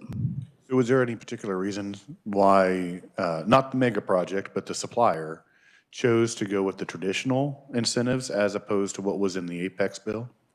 Yeah, so through negotiations on the Apex bill, those supplier benefits were lessened pretty significantly. And so just on an analysis for that particular supplier with the thresholds that they were wanting to meet, it was a better option. So I think that there are some caps related to capital investment and different things like that in the supplier portion of the Apex bill that is just not meeting the need or what companies are looking for. Is that hindering any other suppliers coming in? Yeah, that it continues to be a conversation with our recruitment folks, absolutely. That's okay. And so aside from the Apex bill that was signed into law, the next question would be just housing. I mean, how are we addressing the housing needs? Because obviously we're probably looking at an area or a corridor between Lawrence and Olathe. And you have small communities like Eudora and DeSoto. that are along the K-10 corridor. So, I mean, how are those communities, and what is the projection on housing to accommodate for the 4,000 employees that'll be in that particular area? And then also in Integra, is there any housing discussions going on with that particular project as well for the employees that'll be employed there? Yeah, I don't have a lot of details relating housing. It's a great question, and I can follow up with some more specifics, but I do know that our consultants that we have is working with Panasonic and those local communities to make sure that there's lots of collaboration and really robust conversations as far as what the needs are and the demand and where those houses are going to go and what that looks like, so that we can be ready and then attract new folks to the state to fill those jobs. So all I can tell you is I know that those conversations are happening. I don't have any details today. And so I know this might be kind of a subjective question, but passing this legislation was not easy. So I guess first, do we have other contenders who are looking at moving into the state of Kansas that are expecting to have another Apex bill passed? Yeah, so we absolutely have mega projects in the pipeline. And as you remember, at the very end of session, just a few months ago, we did introduce Senate Bill 325, which is another new economic development tool that's got some very specific, it focuses on a very specific industry and has different guidelines and guardrails around it. So we're absolutely very interested in moving that forward next session. All right, thank you. Senator Billinger. Thank you, Mr. Chairman. Rachel, thank you for being here today. So far, the only incentives has been the sales tax exemptions that Panasonic's using. How does that sales tax, I mean, is this like on everything and anything they use out there? I mean, if concrete is coming in, they pay the sales tax, they get a refund. How's that work?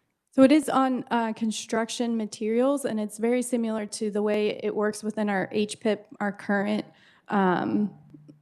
incentive or economic development tool there. So it's pretty standard as far as that process works. I might have to phone a friend for additional details there, but I can follow up with you on specifically how that tracking is worked. Yeah. Just curious how that worked. And then, in your presentation, you said that Panasonic would create 16,500 construction jobs, and then down here you say there's 600 that are working there. So how do you count them? And I mean, how do you figure that? I mean, if there's 600 there now, are they going to add on to that to get to 16,000?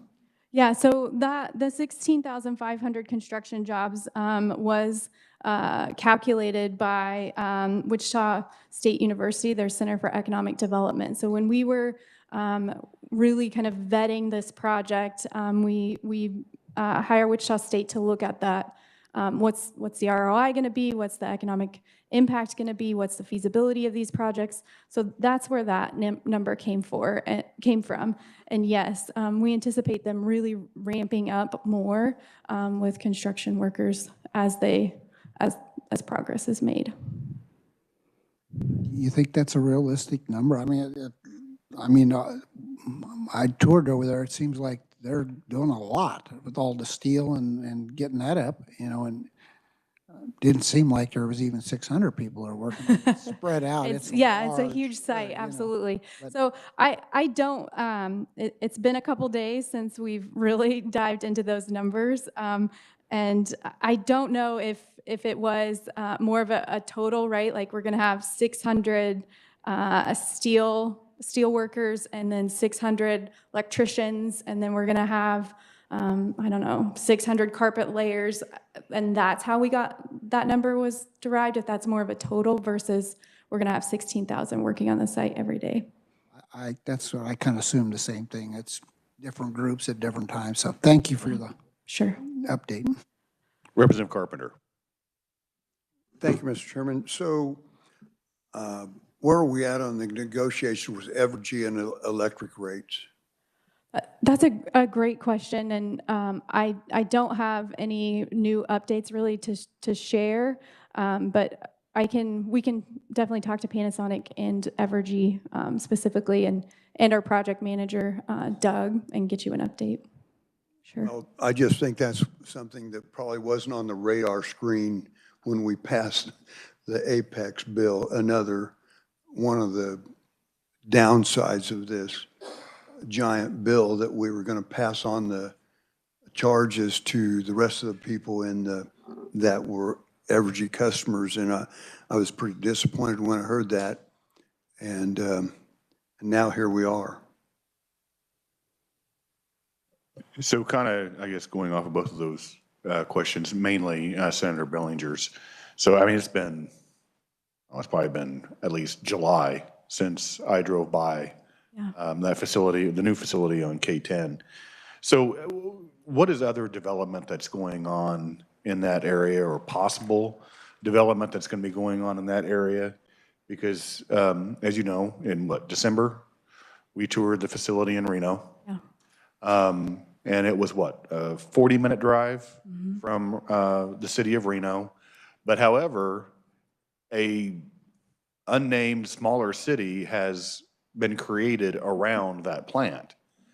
And I mean, the development that happened because the plant is out there, I'm just kind of wondering if that is going to occur where we're at, because as far as where the Panasonic plant is in Kansas, because we already have established cities.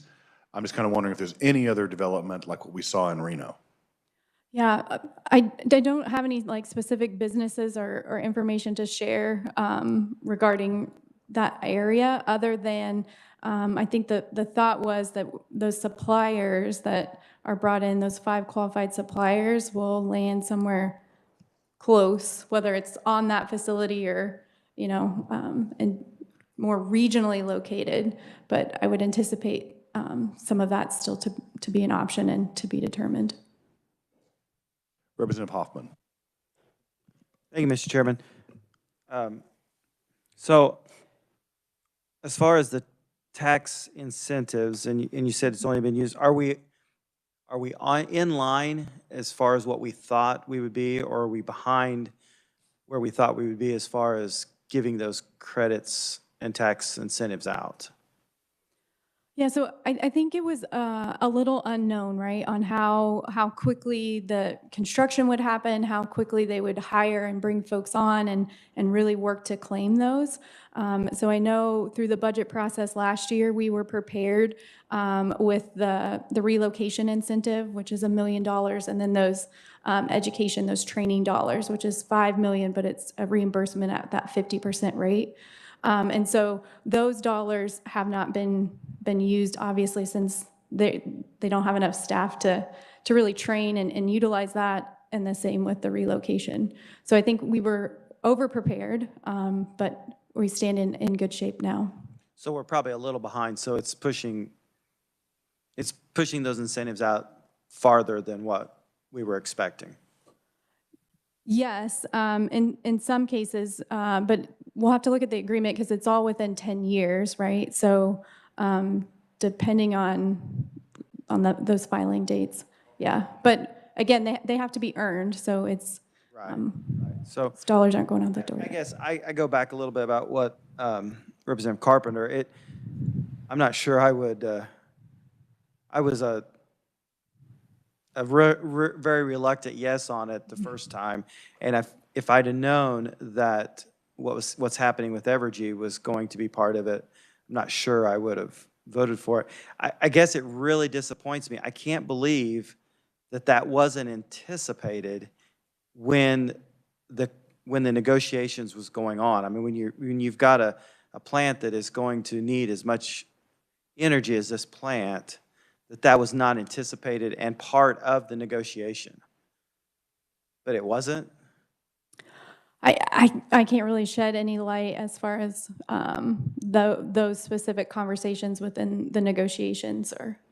But I can definitely get you an update as far as where we're at and what that looks like. It evidently wasn't, and I cannot. it just floors me that that was not part of it. I don't know. But if, it is what it is, I guess. If I could maybe divert a little bit, if that's okay. That's fine. I was wanting to ask about about star bonds, just real quickly. I know right at the end of last year, during our negotiations, I think we inserted some provisos in that dealt with star bonds and theme parks. So was there a particular purpose that we did that? Is there a theme park coming in through star bonds, or it seemed like that was something that was just very important. It was in commerce, in House Commerce, we did look at it, but we didn't go forward with it. And then all of a sudden it came in through our appropriations process, so. It did. The bill did move out of House Commerce and across the House floor. Did? Okay. It did, I guess I yeah. forgot about that. Yeah, fairly early on. So, yes, there is some interest, obviously, in amusement parks and projects related to that. I can't share any further details at this time, but we think that especially those sorts of projects really align well with the mission and the purpose of a Star Bonds project, right? To bring visitors to the state and increase tourism, and we think that aligns well, so. It's going to be in a different area than just the eastern part of the state? I don't know. Okay. All right. Thank you, Mr. Chair. Senator Petty. Thank you, Mr. Chairman. On the educational dollars, does that also help with setting up the programs? Because I know when we did the tour of the Panasonic site, they mentioned that they already are working with Kansas Community College because there's a program there that fits into what their need is, but it would have to, with some expansion. So I couldn't remember from the legislation. Yeah, so it's just training and education dollars.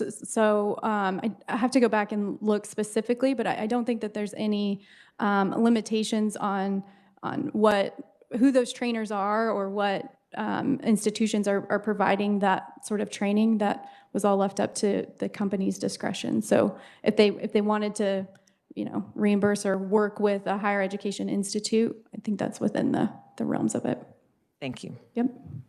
And I will add that we have heard really good things, and our project consultant has said that Panasonic and our higher education institutions are working really hard to figure out a plan to create that pipeline and educate and upskill folks for those jobs. Right, and I was excited to hear that the program that's there really fits into their plans. Yeah. I guess I have a question in regards to this was kind of a discussion that we had in the negotiations, but I believe the Kansas Bioscience Authority building was looked at as, are they going to utilize that building? They are. Yeah. Yes. Yep. They're going to utilize that, and I believe that's where some of their HR folks and leadership folks, and where some of those preliminary trainings will take place. Okay. Committee, any further questions in regards to either the Sunflower Summer Program or with Apex or anything else that's regarding the Department of Commerce? All right. Seeing none, thank you, Rachel, for being here. We are a little ahead of schedule. We reach out to Cape, we should be here in about 10 minutes. Why don't we go ahead and take a 10-minute recess and be back at 11:15.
All right, committee, let's go ahead and get started so we can get through our next item before we break for lunch.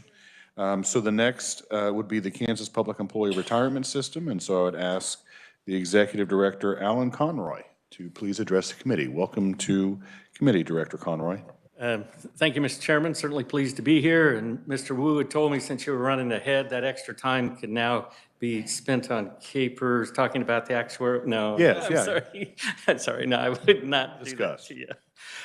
Thank you. Again, glad to be here.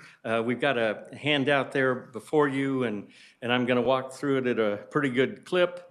And so, of course, however, Mr. Chairman, you'd like to handle questions, but certainly prepared for those. The first couple pages are, of course, just the usual background on capers and various systems. Slide 3 is the Board of Trustees. Just point out there that Derek Kreifels is our newest trustee, and he was just recently appointed by the Speaker of the House to the Capers Board. So that he's our newest trustee. On slide 4 then were the 3 topics that legislative staff via the chair's intentions had asked me to address 3 topics today: the actuarial valuation, House Bill 2100, which is that environmental, social, and governance legislation passed last session, and then an update on Capers 3. On slide 5 then, just out of that valuation then, or just briefly, some of those basic informations were up to 152,000 active Capers members, and you can see the pie chart. The largest group, of course, is the Capers School, which is just below, about a little over 57%, and then followed by local and state and KPNF and judges. Always like to throw in to give you all a personal goal in terms of our oldest active member is 91. So you can, there's a bar for you to try to achieve, keep working, and then one day maybe we could reference our oldest active maybe is 92. Youngest is 16. Overall, the Capers active membership has declined just ever so slightly, but it's been basically flat. If you look back over the last decade, it's around this number. And about, not quite 3/4, but about 71% of the active membership is in the state and school groups, and then about 95% in Capers in one of those groups, and the balance then, of course, would be police and fire and judges. On slide 6 then, just get you to our retirees. We're up to 113,000 retirees. Again, just the age there. Retirees range in age from age 50, so people with early retirement or KPNF could go out at age 50, and our oldest retiree is 112. Beneficiaries range from 15 up to 111. And so those retirees, I mean, when you think about that lifetime benefit, if a person retires at age 65, the system, the trust fund pays them, of course, in this case, up to 112. So certainly, I think the value of a defined benefit plan in terms of, particularly for people with lifelong longevity. So the state school combined retirees that you might expect make up about 3/4 of those. You can see the numbers in that pie chart. And of course, as the system overall ages, the number of retirees have grown from about 84,000 up to about 113,000. And not quite, a little over 88% of the retirees remain in Kansas. On slide 7 then, as we look to investments and sort of the funding for the trust fund, where does that money come from? As of last June 30th, a little over half came from Capers Investments, so out of the trust fund. Employer contributions just right around 1/3, and then the employees contributed the balance at 15%. To give you the kind of the magnitude of the funding sources for the trust fund. And as you may remember, what a difference a year makes, or even what 6 months makes. At the end of calendar year 2022, the total return was a negative 9.8%. And certainly way below our anticipated 7%. But if you look at then by June 30th of this year, the total return was a positive 7.4%. So this, I think, just really emphasizes the volatility in the market, and you're probably all aware of that, but certainly lots of ups and downs. A really good year can have a very positive impact on the long-term funding position of KPERS, and a really negative year, of course, can take it the other way. You can see there that little graph on the bottom right, that 7.4% for the most recent fiscal year. And you can look back 3 years, 5 years, 10 years, 7.9. The 25-year, we're at 6.9, just a tick below that anticipated rate of 7%.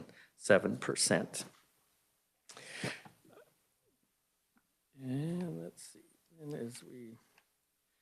And this graphic on slide 8 then just gives you a little more detail, and I think the message there, of course, is what comes up goes down, what goes down will come up as you look in the market, and clearly, I mean, you look back to that 2008, 2009, where it was almost a negative 20%, but then a couple years later, it was up 22%, 21, 26% increase.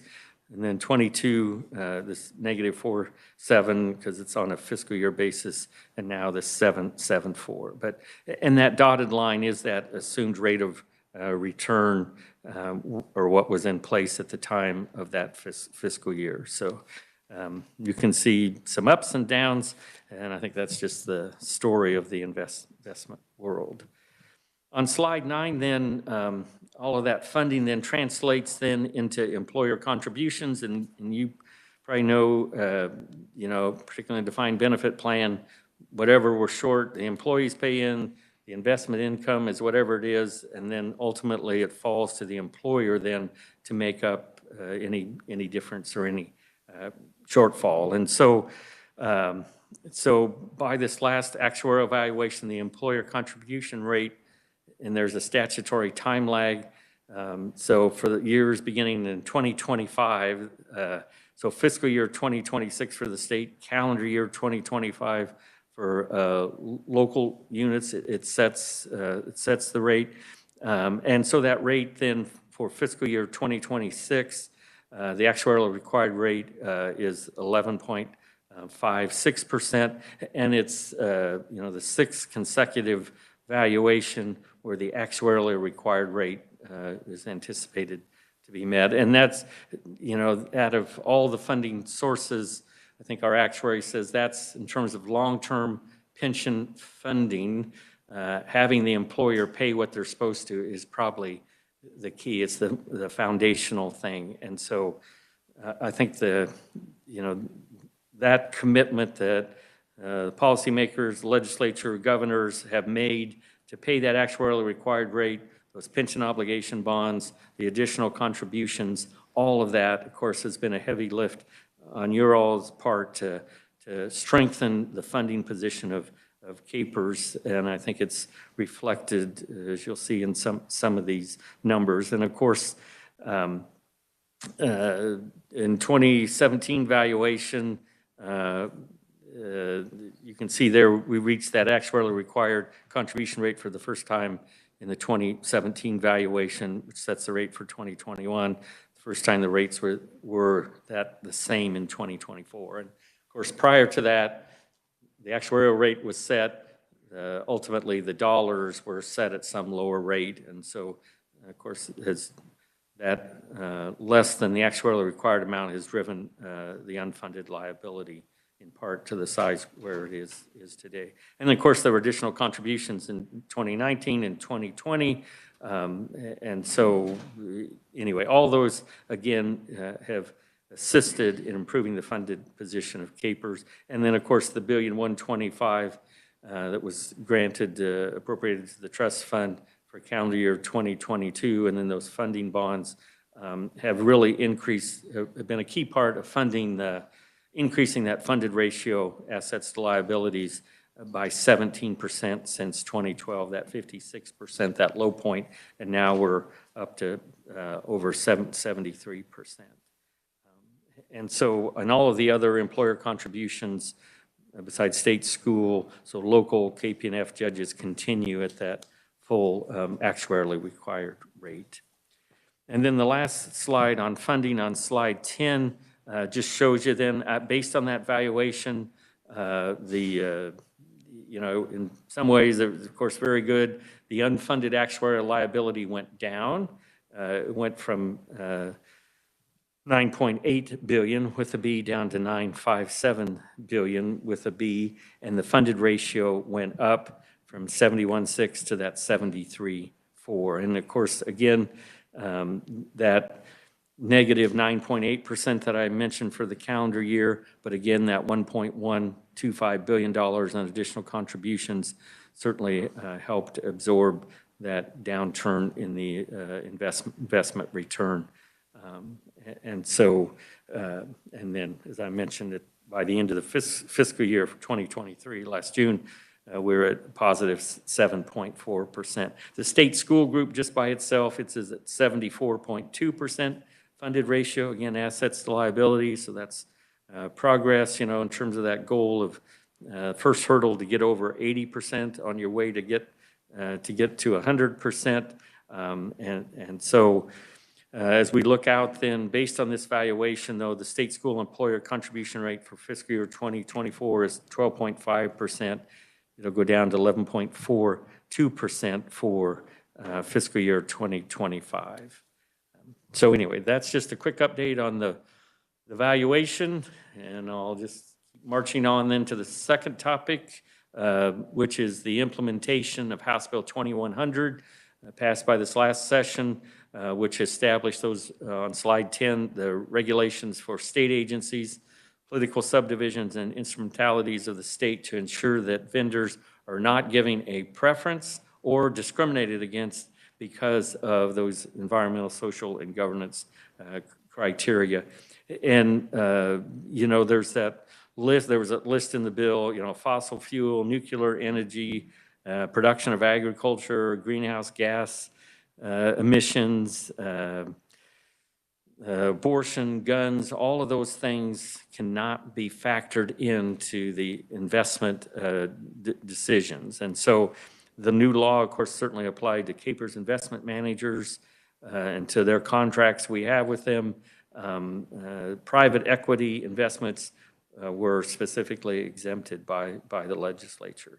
So the board went right to work, of course, once this bill became law, and so they adopted new policy statements to encompass the issues of House Bill 2100.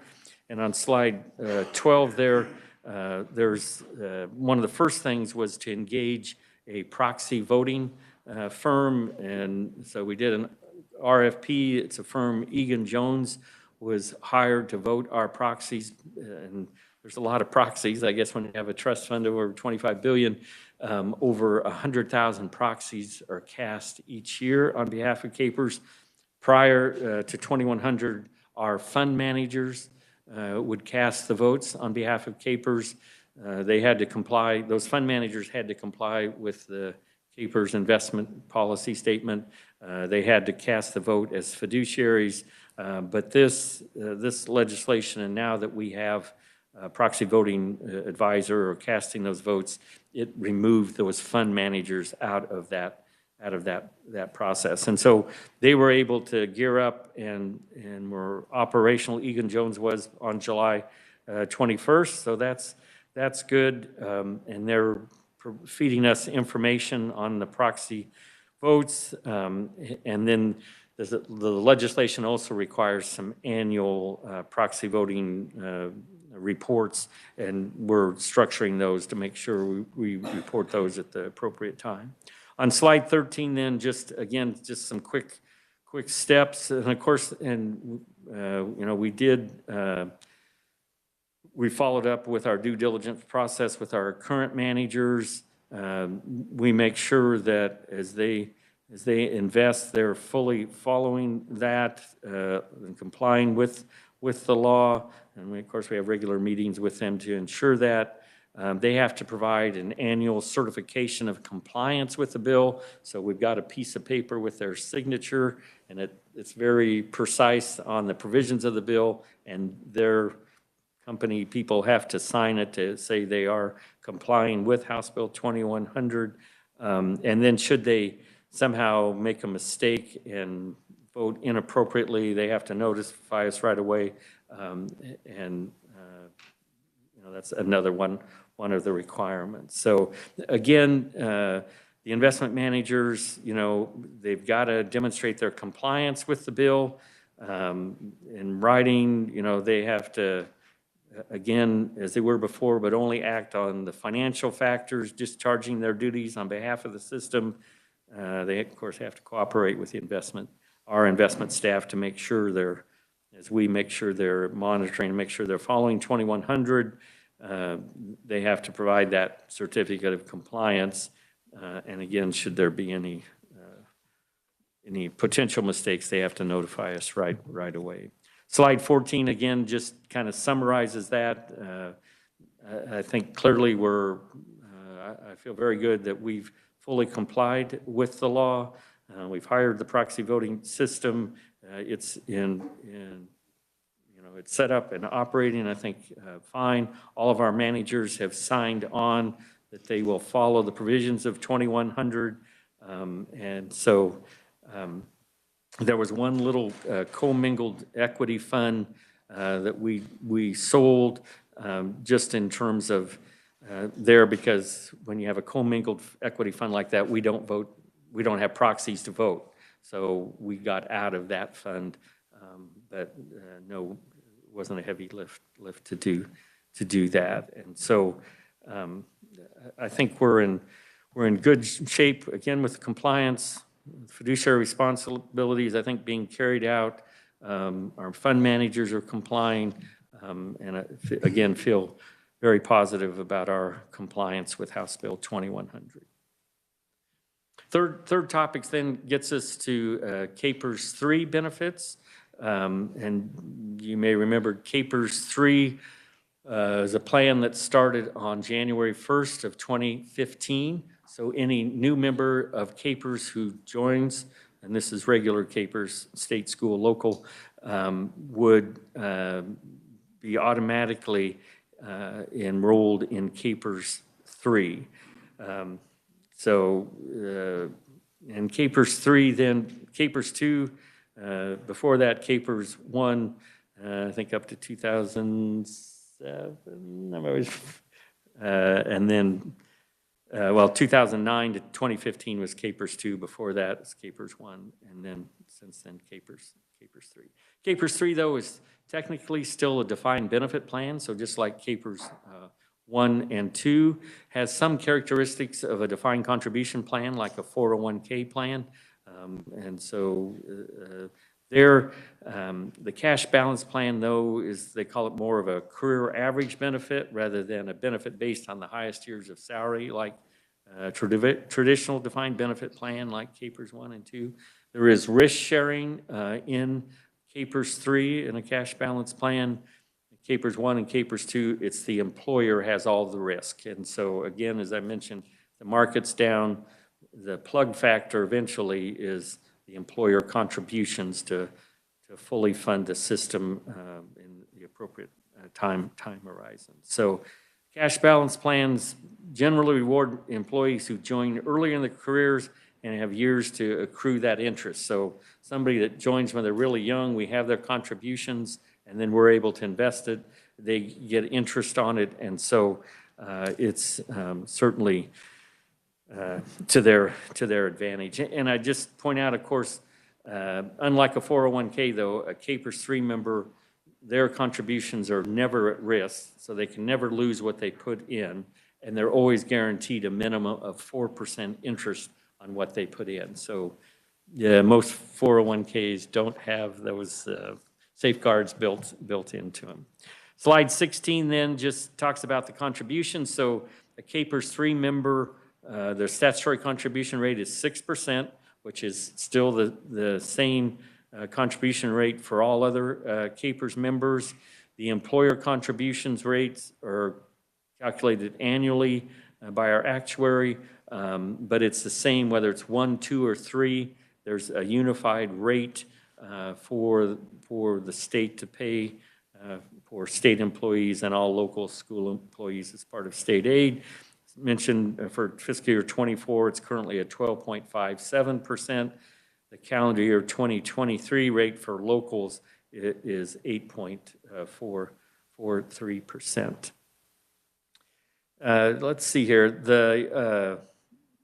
Just in terms of the magnitude, I guess, really of capers on the budget, and I probably don't need to remind you about that, but the contributions that the state pays on behalf of those state employees and those local school districts in fiscal year 2023 was right over $700 million. And the Capers 3 active member payroll makes up about 46% of the total active payroll, and it's about 50% of the active members. So it's, of course, since it's the new group, so anybody, as I mentioned, since 2015, it grew about, it went from about 68,000 employees in the prior valuation to this most recent valuation of about 73,500. So every year, it's, of course, as new people are hired, of course, 1 and 2 people or even some 3 people retire, any new people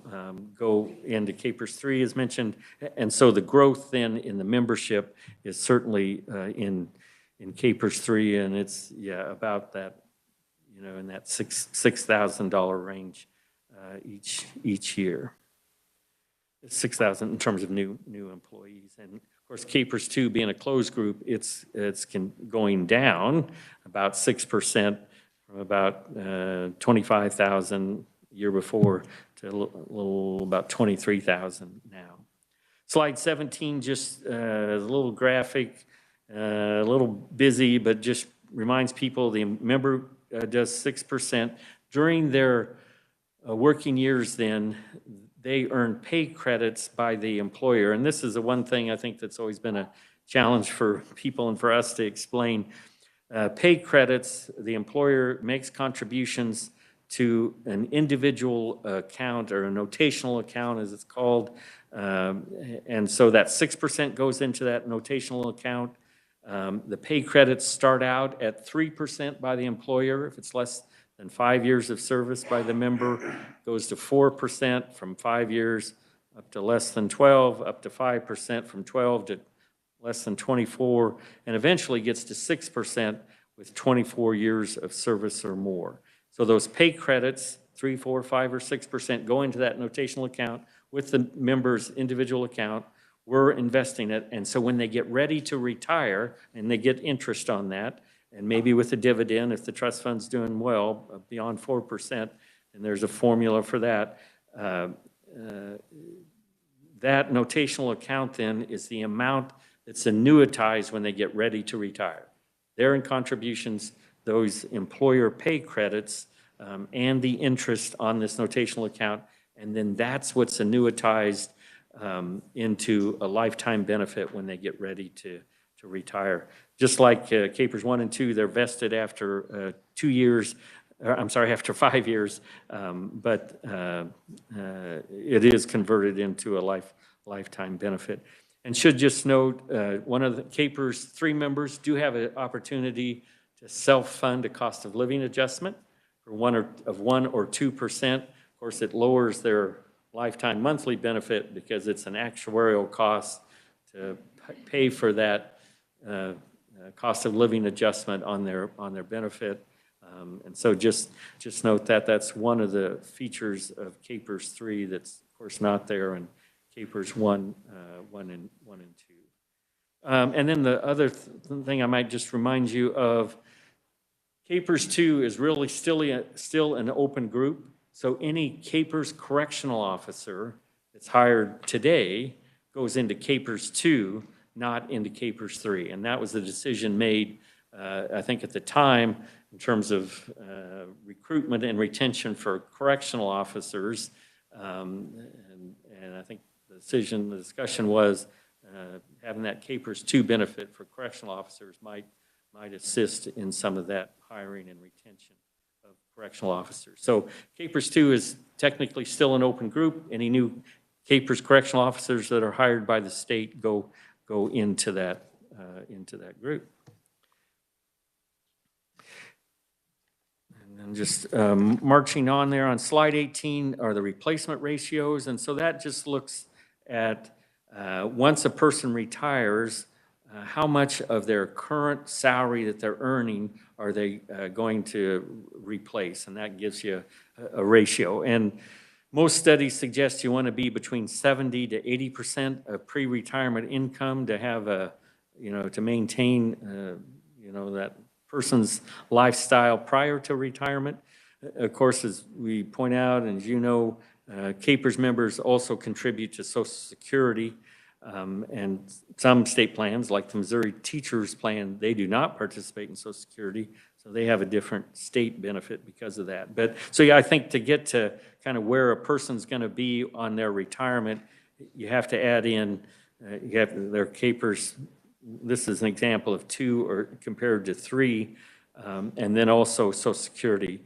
And there's lots of different, of course, thoughts out there. One of the working with our actuary, she said it was probably appropriate to consider about 37% of that replacement ratio for a career worker who retired at age 65 could come from Social Security. So these bar graphs here on the right-hand side, if you add in that, if you want to say 37% or whatever figure you assume. The orange one then is the Capers 2, and we did it by age group. So that first one is that career employee. So they joined at age 35, they worked 30 years. That Capers 2 employee is going to have a replacement ratio of 51%.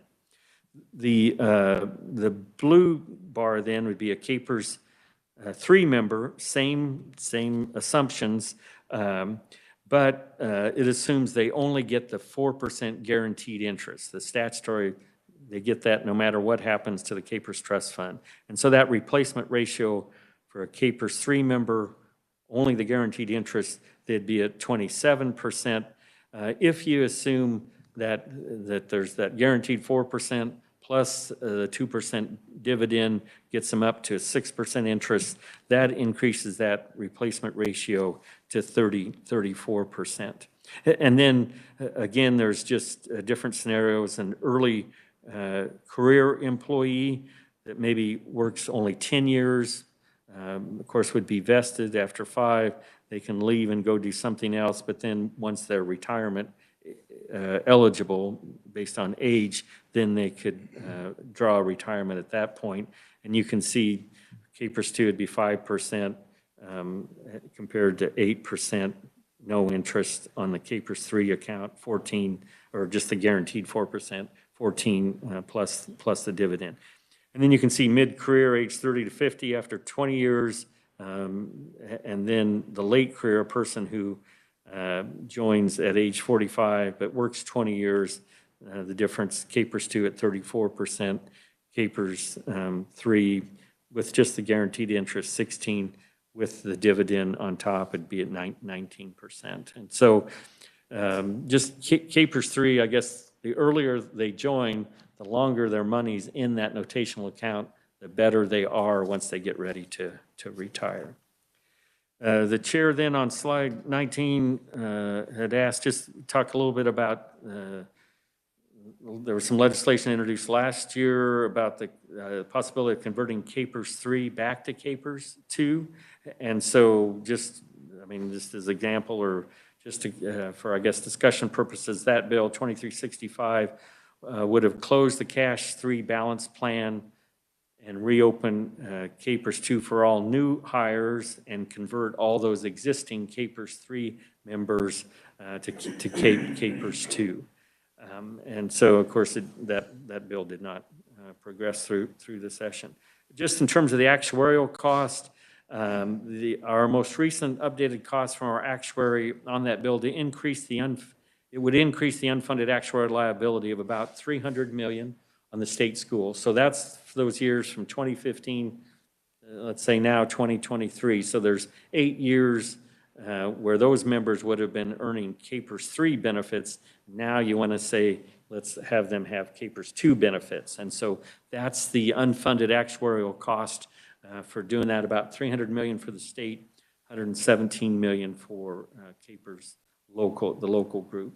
And of course, with actuarial funding, you could either pay that unfunded actuarial liability up front, and that'd be a one-time expenditure, and then you'd have that taken care of, or it could be amortized or paid off over 20 years. The normal cost, so that's the cost for the for those benefits for the current active people. Of course, for KPERS 2 plan is higher than KPERS 3 and would require then additional higher employer contribution rates in the future. And it's about 0.7% additional employer contributions. So for the state school group, and this assumes, I believe, that the unfunded actuarial liability has been handled some way, but the state school group, the total would be about $37 million a year and higher annual employer contributions, of which about $32 million would come from the state general fund based on the current, or our guess of the current mix. So, and of course, it's always cheaper to pay up front and pay off that unfunded liability sooner rather than paying it off over 20 years. But again, it could be rolled to the unfunded liability, and in total, that lump sum, that $300 million, could be added to the unfunded liability and then be reflected in future employer contributions. So, Mr. Chairman, hopefully I got through the three topics in appropriate amount of time, but just how valuation, House Bill 2100 ESG, and then KPERS 3 to 2. All right, thank you, Director.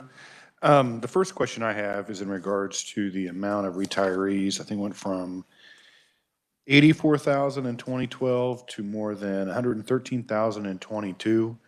And I'm wondering if there are two reasons for causation on that.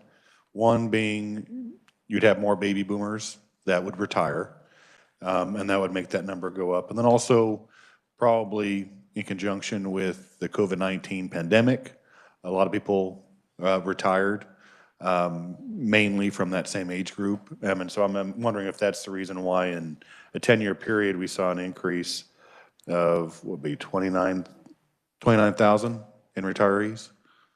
Yes, those kind of issues that you mentioned certainly would be a factor. I think overall, just to the KPERS membership, the longer KPERS has been in place since the early 60s, early 70s for the school people, the longer then that system's been in place, those people are working through the system. And so, but baby boomers, I think, would certainly be a big factor in that. All right. And then going into, I'm going to jump to KPERS 3, because I know that was an item that you had presented on when we had the special committee on state employee pay and compensation during the interim last year. And I think it was, at the time, and when it went into effect in 2015, it was widely, I don't want to say successful, but widely passed in regards to going to a more 401k type system. One of the consternations when we were evaluating that in that special committee was that the payout structure was not as high as KPERS 1 and 2, with obvious reasons, as you explained in your presentation. And so I was not aware of House Bill 2365 that was introduced last year, but I would guess that was the particular reason it did not move forward in that committee. I'm not sure I can speak for the committee. I think certainly at that time, I think cost was one of the conditions. Obviously, yeah. And I think too, trying to decide, there was some discussion, do you try to enhance the benefit structure of KPERS 3 And would that be enough to, particularly as more and more attention, I think, focused on public employee retention, recruitment and retention. And so how's the best way to address the difficulty in terms of hiring out of the public sector? And is that to try to enhance KPERS 3 when it comes to retirement, or would a true defined benefit plan like 2 help in that area? So, so anyway, I don't think they got to a conclusion of trying to enhance KPERS 3 or just go back to KPERS 2. Right, because obviously there is a huge cost factor in going back to KPERS 2, which was we discussed in that particular special committee, and that's just the structure of the 3 different CAPER tiers. That's right. I mean, it's, KPERS 3 is, I think, working, as you really mentioned there, really is working as it was structured. It was, the plan was at the time that it would be something different than KPERS 2 and when it got to the benefits. And certainly the normal cost is less for KPERS 3 than it is for 2 and 1. And of course, this was 2012 when it was actually passed, and so the depths of great budgetary difficulties at the time. No, that's true. Let's not bring those up. Sorry. Representative Carpenter. Thank you, Mr. Chairman. And the first question was part of, Alan, thank you for being here. You went through a lot in a very short amount of time, so if you'll bear with me. So along with the chairman was talking about this, do you have any projections about how the continued retirees will happen, the numbers? Are they going to continue to escalate like they have over the past 10 years? About the same, more? Yeah, I think it'd be pretty much the same. There'd still be that, we would still be seeing that increase from year to year as we go forward until we get past the baby boomers in particular, and then there might be some flattening out. But so upwards of 150,000, is that a number? I mean, you got 113 and 22. Remember, you can get back with. Yeah, I'm trying to remember if we have any projections from. I don't think we do in the valuation report. We'll have to visit with her. Okay.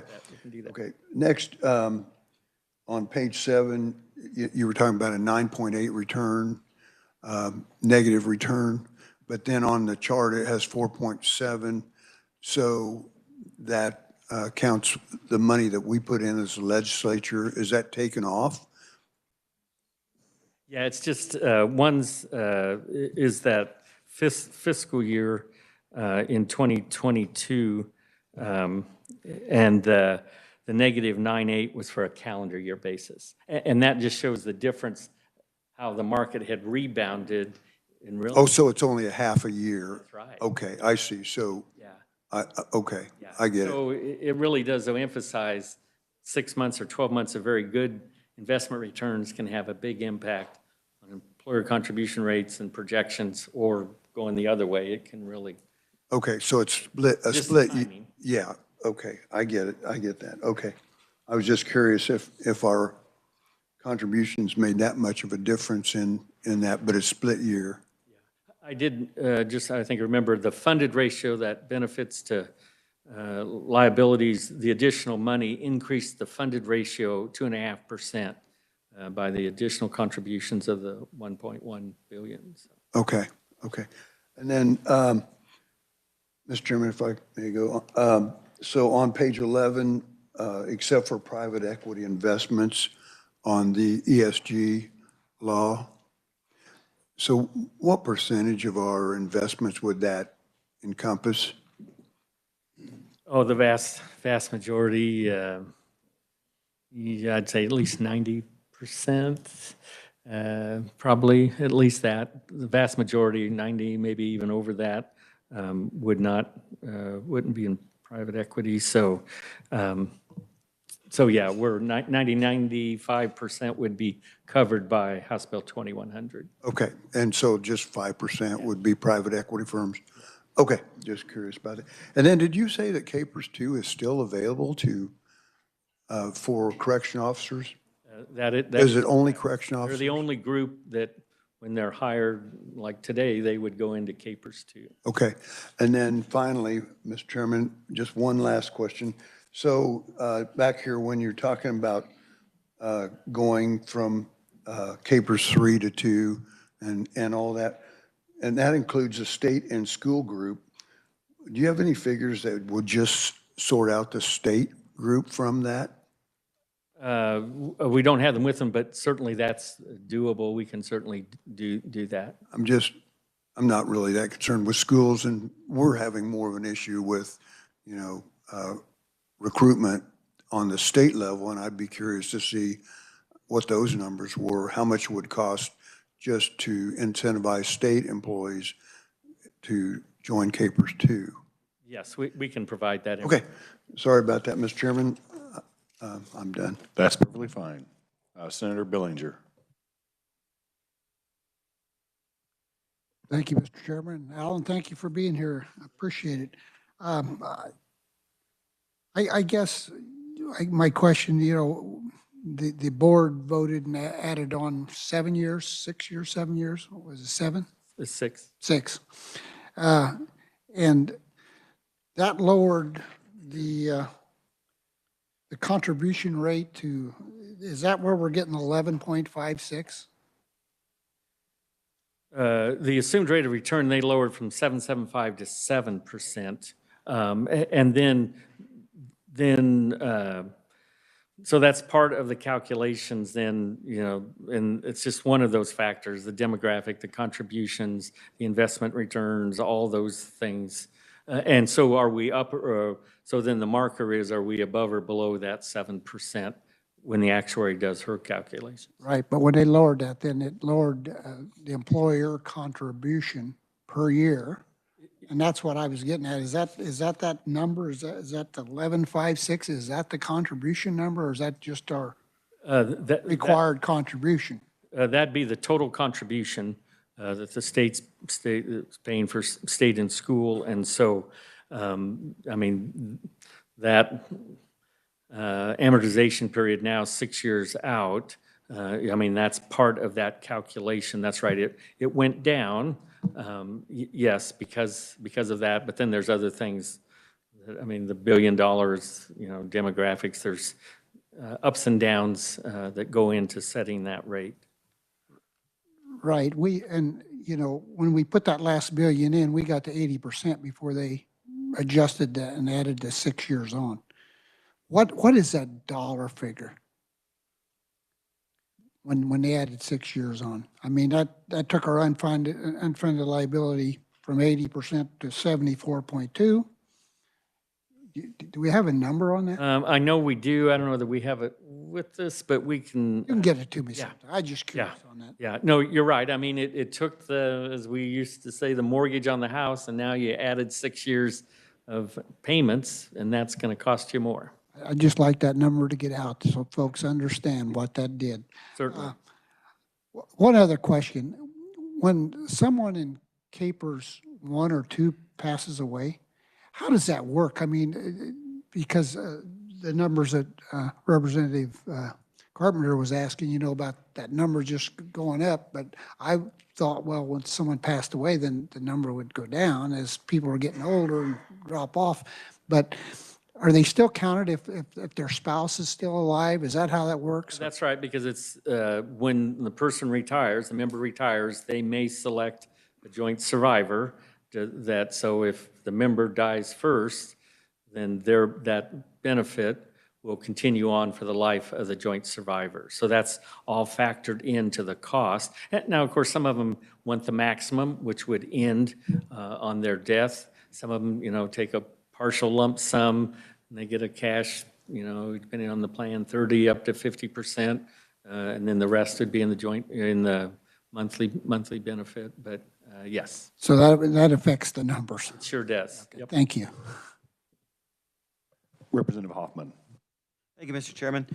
Going to slide 5, I'm just curious, and I don't want to spend a lot of time on it, but 16 years, 16-year-old is actively getting actively putting into capers. That means they had to start when they were 11, right? Well, Or they're not that means, vested now. that's right, they wouldn't be vested. Okay. So they may have just started at 16, got hired maybe by a township or a Okay. drainage Interesting. district or something, but Okay, they're not necessarily vested. yeah, that's right. These numbers, the 152,000 aren't all invested. No, that's right. That'd be All right. active members. Okay. And then just jumping to Capers, Capers 3, and I'll get with you maybe later to kind of, but my understanding was that it was not a defined benefit plan. So how do you figure their lifetime in order to pay them, say, the 34%? Yeah, I mean, it is a cash balance plan. It is, I guess by actuarial definition, it still is a defined benefit plan. Because once they get there, when they get ready to retire, it's their contributions plus those employer pay credits, plus the interest. And then that notational account, if let's say they have, $200,000 in it, that's what's converted into the lifetime benefit. And it's guaranteed plus. Even if they use up all the 200? No, what they don't have well, of course, a member can always withdraw their contributions and just get theirs plus interest. The only way they get the employer side is if they retire. Well, no, what I mean is if they live long enough that they use up the 200. Yeah, and that, I guess, really is a perfect example of difference between defined benefit and defined contribution. Right. The 401 and defined benefit plan, like those, I mean, most Capers employees, after about 3 to 4 years of retirement benefits, get back what they paid in. Right. And then after that, I mean, in the grand scheme of things, it's employer contributions, it's investments, then that's paying that for the rest of their life, maybe up to 112.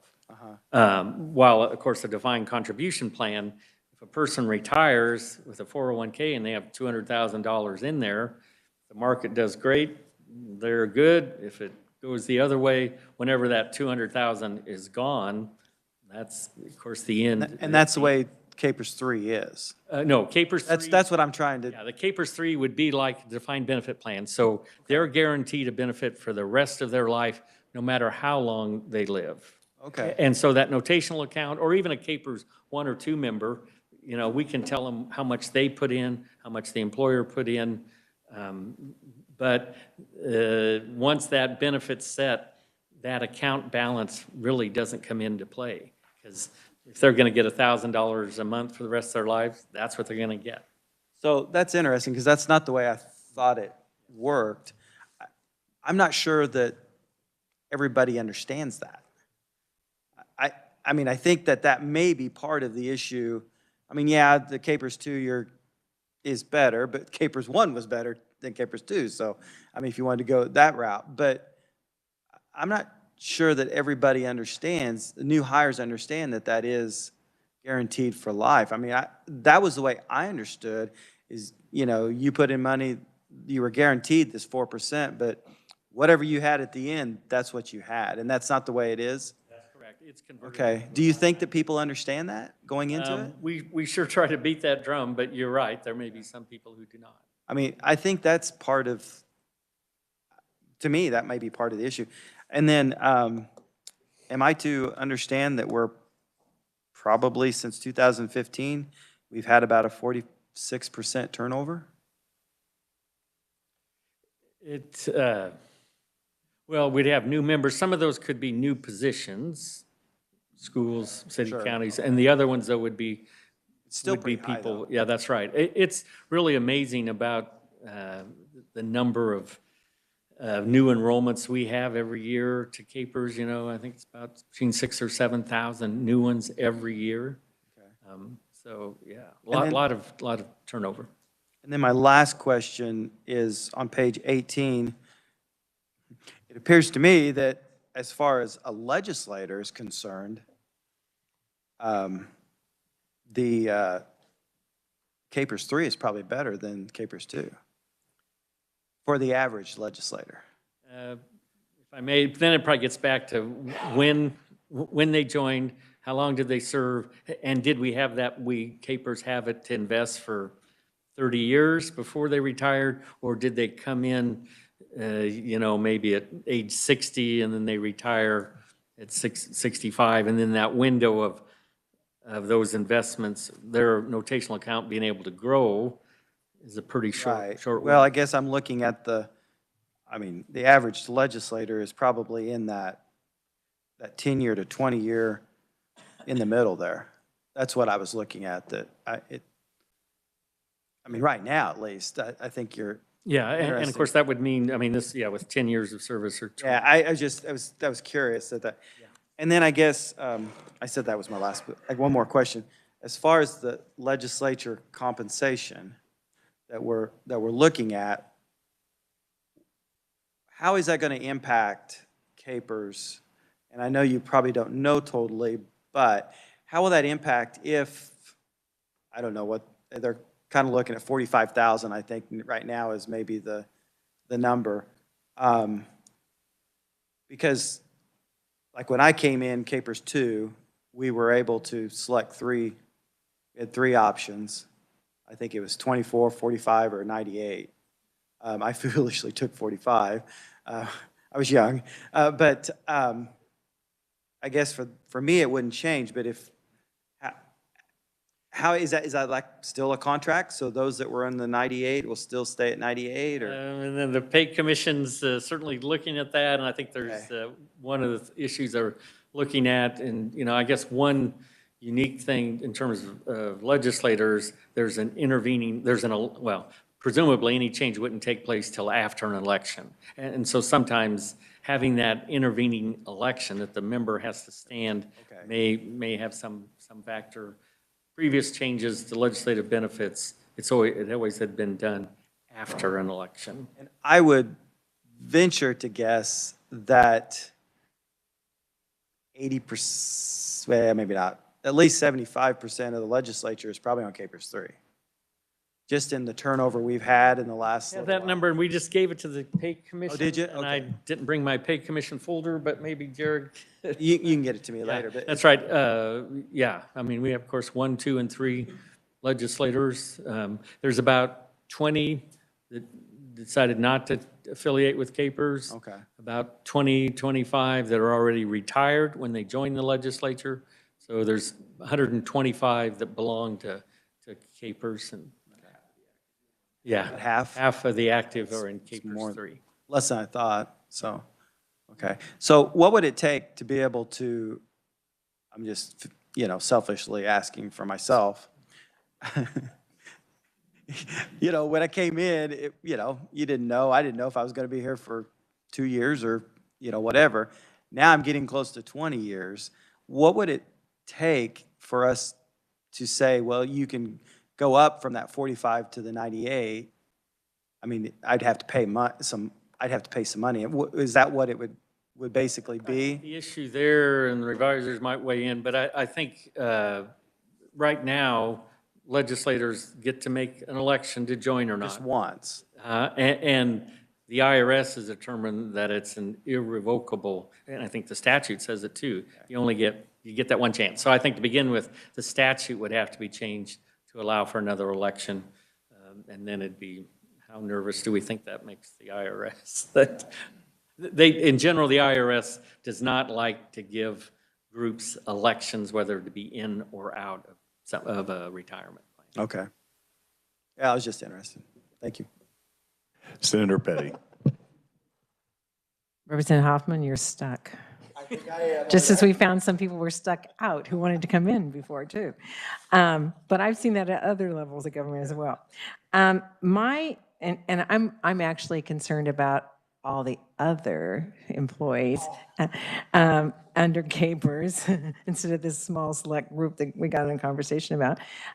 Particularly, so when you did say that under Capers 3, that when that legislation was passed, it specifically kept out correction officers because they wanted to attract correction officers, which in itself says, hey, this is less than Capers 2.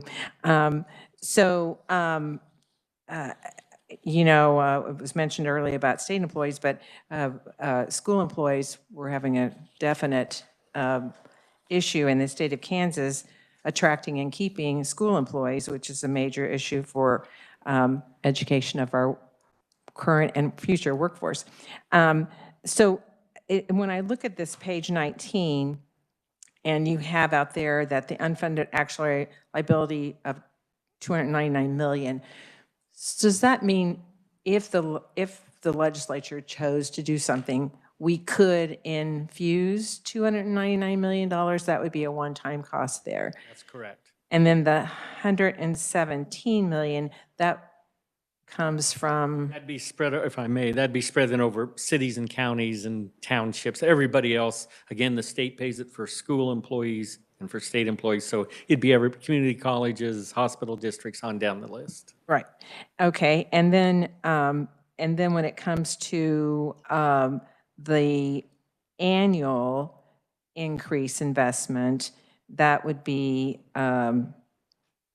is that the 37.6? That would be for the state school. If you pay the 300 million, then just the annual ongoing costs of having everybody back in Capers too, for those state school group is 37 million, of which about 32 million would be general fund.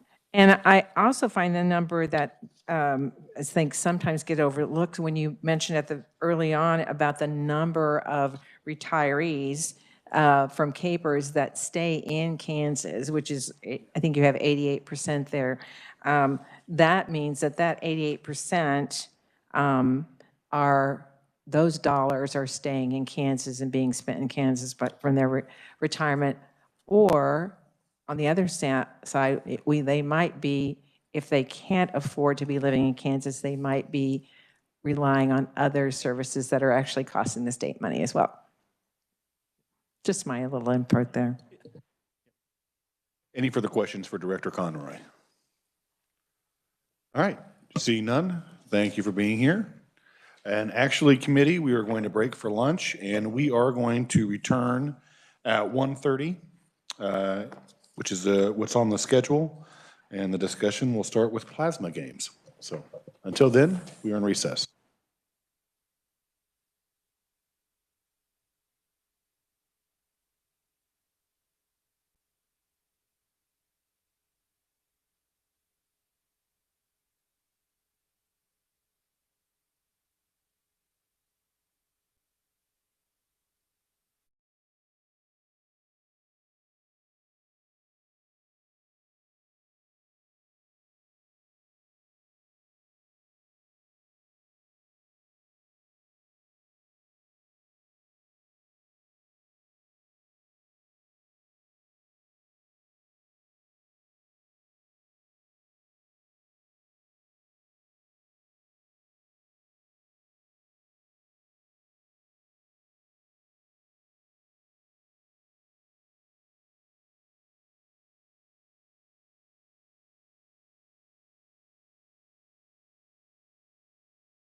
All right, we're going to go ahead and get started so we can get to the items that we have scheduled for this afternoon. First, joining us on WebEx is Hunter Moore, the Chief Executive Officer for Plasma Games. Mr. Moore, the floor is yours. Excellent. Thank you all so much for taking the time to allow me to present today. I appreciate it. I have a quick presentation that I will share.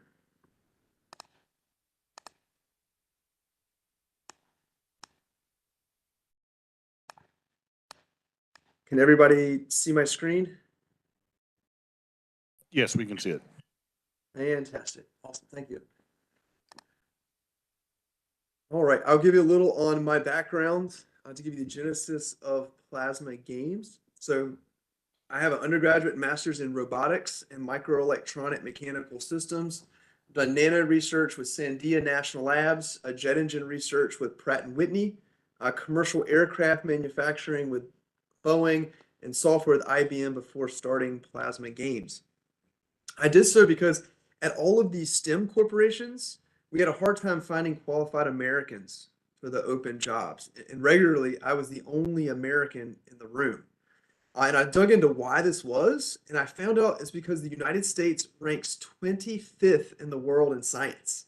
You know, we're getting dominated by third world countries like Estonia, Vietnam, and Slovenia.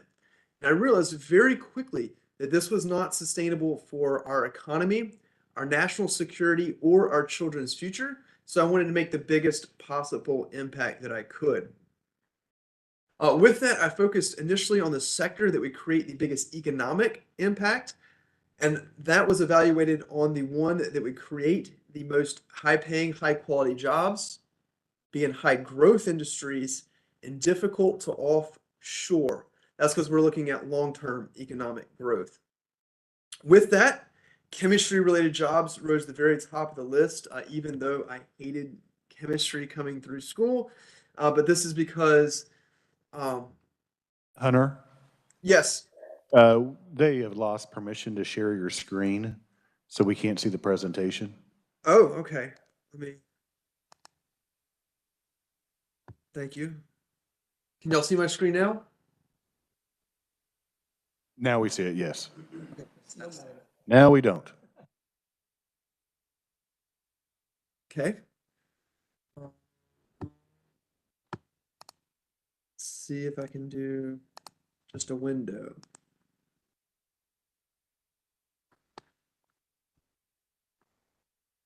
Y'all see it now? We'll see what happens when I talk. Yep, it's still staying up. Okay. Fantastic. Oh, did it just go away again?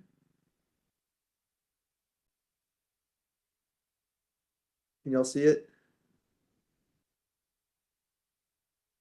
Go ahead and put it back up, and I just won't say anything. Okay. Let's see.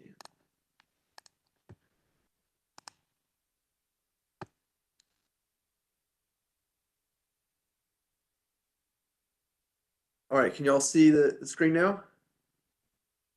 Or just thumbs up, nod, no speaking? Okay. Awesome.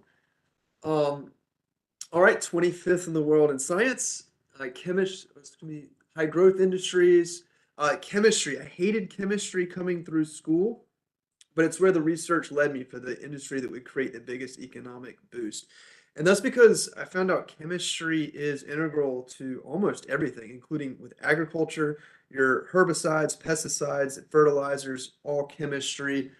Even the aerospace industry with advanced materials, petroleum, so all of energy is chemistry based. So whether that's your petroleum products from refineries, your batteries, your fuel cells, all of energy is chemistry. Pharmaceuticals, your silicon chip manufacturers and semiconductors are chemistry based. Even stuff like cosmetics, everything is got some sort of chemical component. 97% of all manufacturing involves chemical manufacturing. Also, chemistry-based jobs are harder to offshore and automate than computer science. I know computer science is a big push right now, but at IBM, while I was there, they offshored almost all of the development work to India and the Philippines. quite frankly, because they could for pennies on the dollar.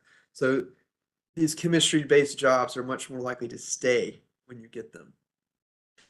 Also, whenever you get a chemical corporation to your district, you're getting thousands of jobs in addition to all of the engineering and science STEM jobs. So it's not just the chemical engineers, the mechanical engineers, electrical engineers, chemists. You're also getting the high-paid skilled labor. So you're getting the welders, the plumbers, the HVAC, the electricians. So it really creates this giant regional effect of economic prosperity from top to bottom. These chemical corporations are especially impactful for rural economic development. That's because you're not going to put a giant manufacturing plant in like a Chicago or a Dallas, Texas. It's going to go outside of a medium-sized city and employ people 5, 6 counties around. So that's actually why we've had so much traction in North Carolina's legislature, as well as about a dozen other states at this point. And that's because these legislators are actively trying to recruit these chemical corporations to their district, but the pushback is you don't have enough chemistry talent in order to justify relocating. You know, all the red states and districts are giving tax breaks. It really boils down to, do you have the workforce that you need, or do you have a plan to have the chemistry workforce that we need? And we've been an integral part of that plan. Looking at the workforce pipeline, the top 5 highest paying college majors are all chemistry based. So it's petroleum engineering, chemical engineering, chemistry, pharmaceutical science, and minerals and mining engineering. As a result, the teacher pay gap is the largest. So there are very few qualified teachers in the classroom. And as a result, less than 1% of students say it's their favorite subject. So it's our biggest economic need, as well as our biggest educational challenge. So the next thing we did was we interviewed thousands of teachers and asked what their biggest challenge was. As you can imagine, student engagement was unanimous. Students' bar for entertainment these days is 100 times higher than even when I was in school. The other thing we heard from teachers is they wanted to connect the learning standards to the real world to provide purpose and meaning. I'm assuming this is because they had a lot of whiny students that were like, "Why do I have to learn this?" And they were like, "I don't know, because I said so." And as y'all can imagine, that goes over like a ton of bricks. So what we did was we took all of the charts, the graphs, the equations, the learning standards, and transformed them from this to this. A first of its kind 3D game-based learning platform. So there's nothing on the planet that is even close to this. Everything else y'all have seen or heard of is just gamification. We are not gamification. And what I mean by that is in gamification, so you answer a quiz question correctly, and then something like your race car goes faster or you jump higher. It has nothing to do with the learning standards. And for this modern generation, that's like chocolate covered broccoli. In contrast, what we've done is we've taken the learning standards and the game mechanics and made them one and the same. So we can harness the engagement and the learning power from the game, because they're learning all kinds of things in games. We've just made it exactly the standards we want them to learn. So for example, this is the Bohr model of the atom. And students use that to calibrate their laser. So how far the electron falls down determines the energy and frequency that their laser emits. So it's the exact learning standard inside an engaging game mechanic, and it's actually how lasers really work. So that's the formula for every detail in the game. It's learning standard, game mechanic, excuse me, real world technology application all in one. Another example is this is the thermochemistry curve. This governs how the armor and cover work. So the laser's energy is absorbed, increasing the temperature until it reaches the melting temperature. And then when you get to the liquid region, you defeated the bad guy. And this is based on the actual element the armor is made out of. The next pillar, what we're doing is when you save scientists and engineers, you get to learn about their college majors, where they went to school, the cool jobs they have, the corporations they work at, salary information, full-on STEM career paths. And for each state we go into, we completely customize this. So students would see Kansas community colleges, Kansas universities, Kansas corporations, and Kansas jobs. So they can envision themselves studying in Kansas and then working in Kansas to build that workforce pipeline that drives economic growth. For this, we won first place in the world in international competition out of Athens, Greece, for the best learning game on the planet. We won a National Science Foundation Award, beating out MIT, Caltech, and everyone else in the country. And we were named the top ed tech company in North Carolina for for the impacts we're making on student outcomes as well as our economy. All right, I'll show you a quick demo.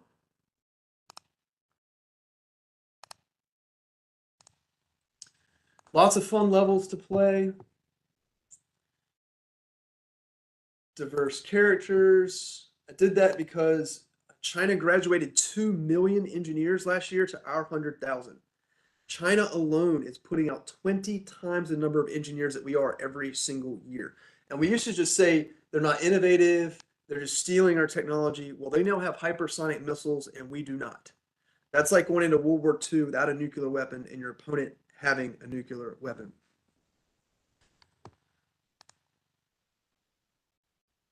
We actually were just at Wichita State University presenting this to their chief of staff and head of R&D, and they won a big grant to help solve that problem. So I was like, thank you, Wichita State, for validating the need for chemistry as well as for our economy and national security.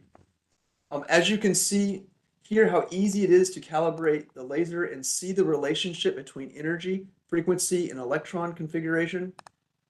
Also, the corresponding effect on the thermochemistry curve. So this is 20 kilograms of bismuth, and when you get to the liquid region, the armor melts off, and the alien beamed up. So there's no blood or gore. It's completely school-friendly, much to the chagrin of some high school students, but the bottom line is it is school-friendly.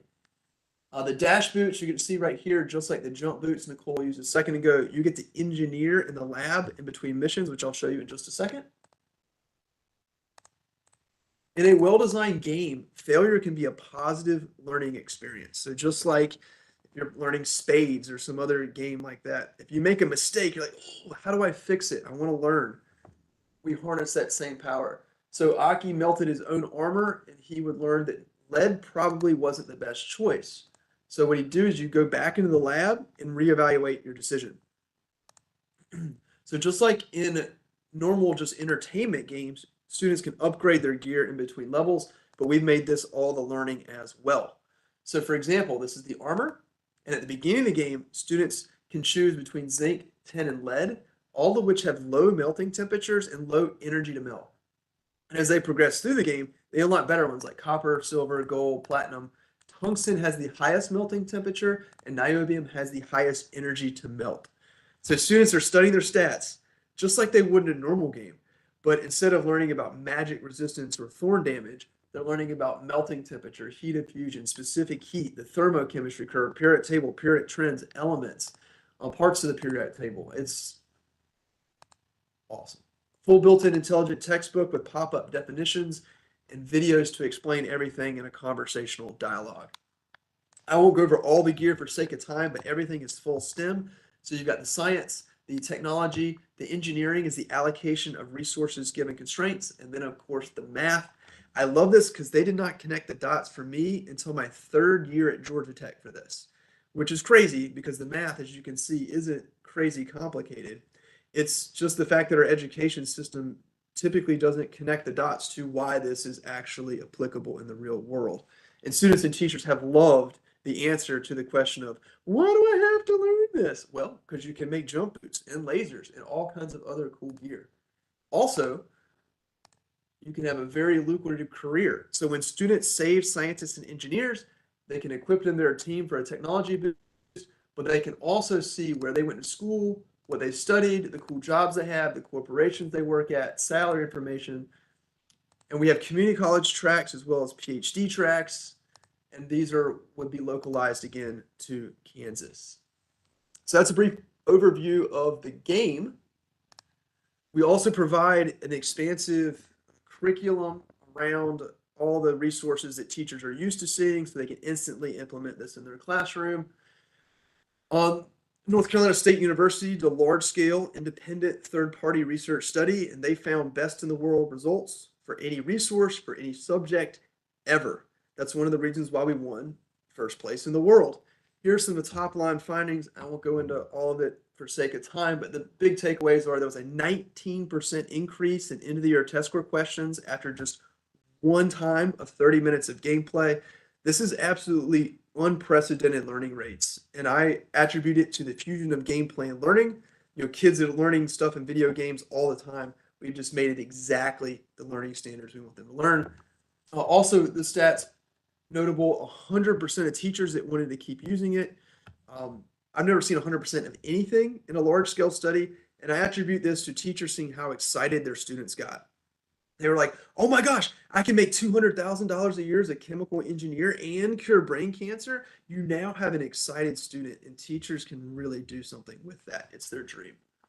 North Carolina's Department of Commerce funded a second study. They're like, these academic results are wonderful, but what's the actual brass tacks in the economy?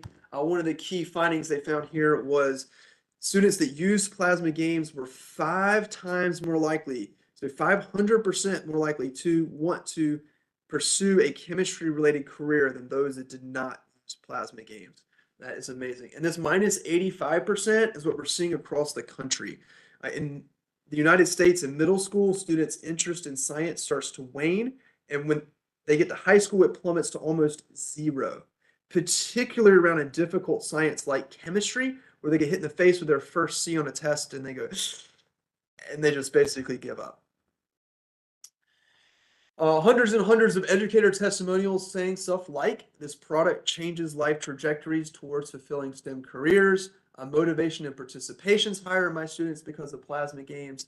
Increased student learning and retention. Students will run to class to play these games." My favorite are stories like this.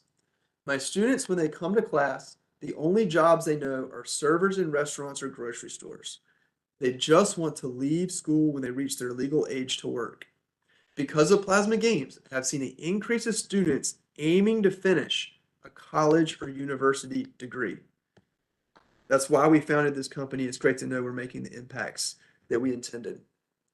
Again, hundreds and hundreds of these. This is one out of Georgia, a small subject.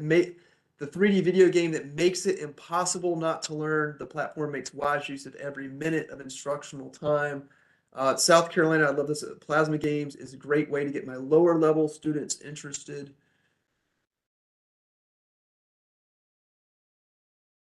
In Virginia, we've got a bunch of those. So right now we cover high school chemistry, high school physical science, and middle school physical science units. The platform has been designed to expand into physics, biology, computer science, and math. And we'll be launching Ed Sports, so kind of like esports, but with our educational game-based learning platform. That is a brief overview of plasma games. All right, thank you, Hunter. So I guess we'll open up for questions, and I guess the first question that I have is, this is more tailored or targeted towards high school, but you had also mentioned that you would talk to Wichita State University. So can it be collaborated in both environments? Yes, sir. The specific standards we cover are middle school and high school as our target sweet spot. We meet with universities, which I can show you, where we partner with them and make videos and highlight different programs for the universities and put them in the game and get general support, because the better quality student they have coming out of school and the more students that are applying to STEM majors, the better. So they're a natural partner, but we don't cover their curriculum. We could easily move up into that space, but currently it's targeted at middle school and high school science standards. And so in the middle and high school area, how is this embedded or integrated into the curriculum? Excellent How are question. teachers doing that? Excellent question. So a number of ways. We have pacing guides with minute-by-minute instructions on how they can incorporate into their classroom. The video game is where students just get on and play it, but we also can be used to drive instruction. So if you remember in the lab where they were picking out the elements for the armor, the teacher can use the periodic trends piece to have a discussion.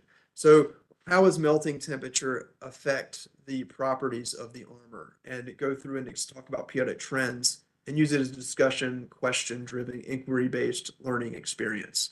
Also, we have formative assessments in terms of the peripheral curriculum they can use that are narrative theme. They point the students back into the game, but you get that formative assessment. Also inside the lab, the explanation of the gear is essentially an intelligent textbook.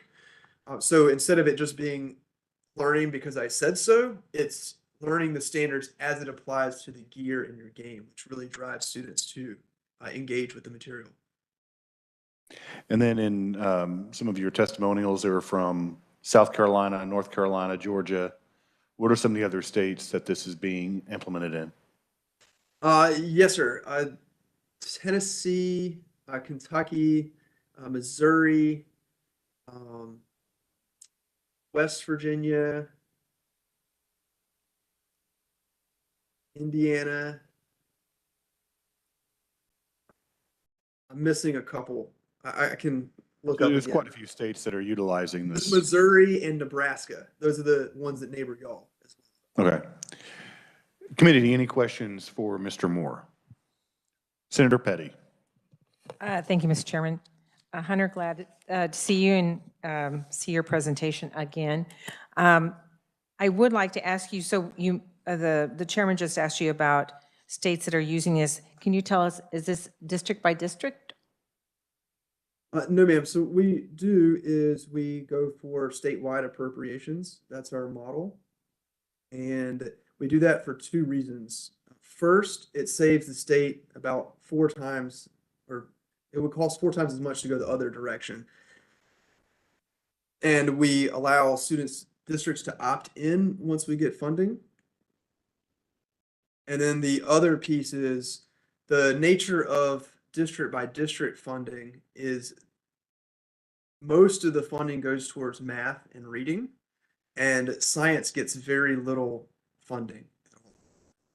And when they do get some funding, it goes to biology, because with biology it's measured. So chemistry at the district level has no funding for anything, essentially, even though it's our biggest economic need. So what we have done is we've gone to states and say, hey, you need this skill set to drive your economy, but the current district by district model doesn't work from a funding standpoint. And also, if we do a statewide appropriation and let districts opt in, it will save the state, 75% of the cost. To follow up, so the states that you've mentioned, I noticed when I saw North Carolina up there, it said in 12 districts. That was 4 years ago, 4 years ago, when the research pilot study was done. So that was the initial, when we did the efficacy research, the districts that opted in for the research piece of that. Okay, and so you've been in, what's the longest you've been in any state? That'd be North Carolina. And is that 2018? Since 2018, so like 2019, I believe.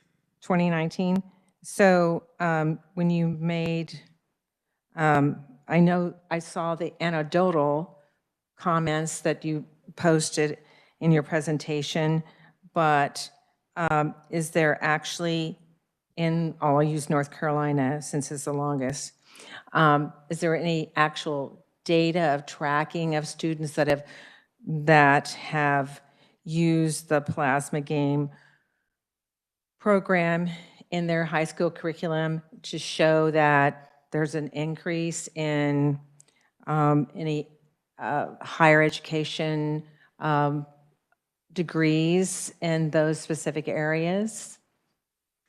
Yes, ma'am. So the research that was done was North Carolina State University did a large-scale independent third-party research study, and they found a 19% increase in students correct test end of the year test score questions. So that's a very significant increase there. And the other of many stats they found was students that used plasma games were 5 times more likely to want to pursue a chemistry-related career.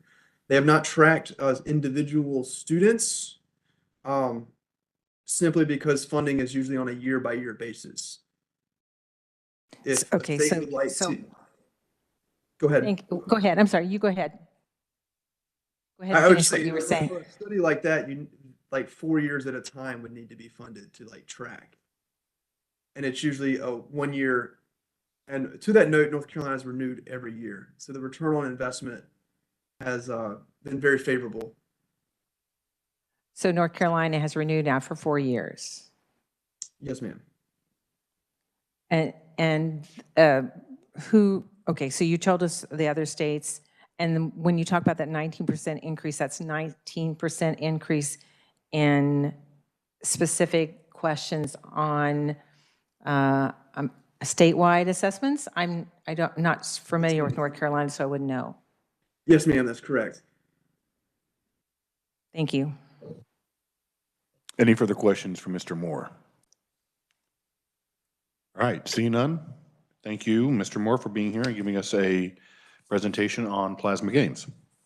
Excellent. Well, thank you all for this opportunity, and thank you all for what you do for Kansas. We appreciate it. Thank you. All right, next on our agenda, we'll have the Board of Regents and the Regent institutions. And so first, we'll invite Blake Flanders, the president of the Kansas Board of Regents, to discuss the Federal American Rescue Plan Act, or ARPA fund spending. President Flanders.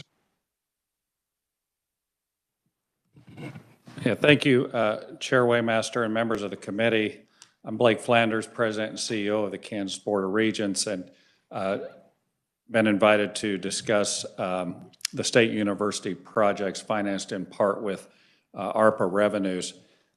In my testimony, I did want to mention this is really part of a broader scale facility renewal project, and just wanted to take an opportunity to thank you for your support of not only funds set aside for building demolition, but also funds that have been added to the Education Building Fund to increase our efforts towards reducing deferred maintenance on our campus. We've had two large facility initiatives that haven't been sustained. We had crumbling classrooms and the infrastructure maintenance programs. Those happened in the 90s and the 2000s.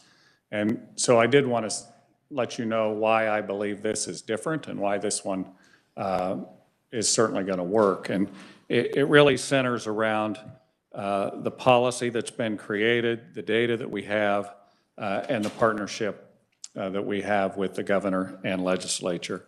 In the past, the facility initiatives have lasted about 2 years.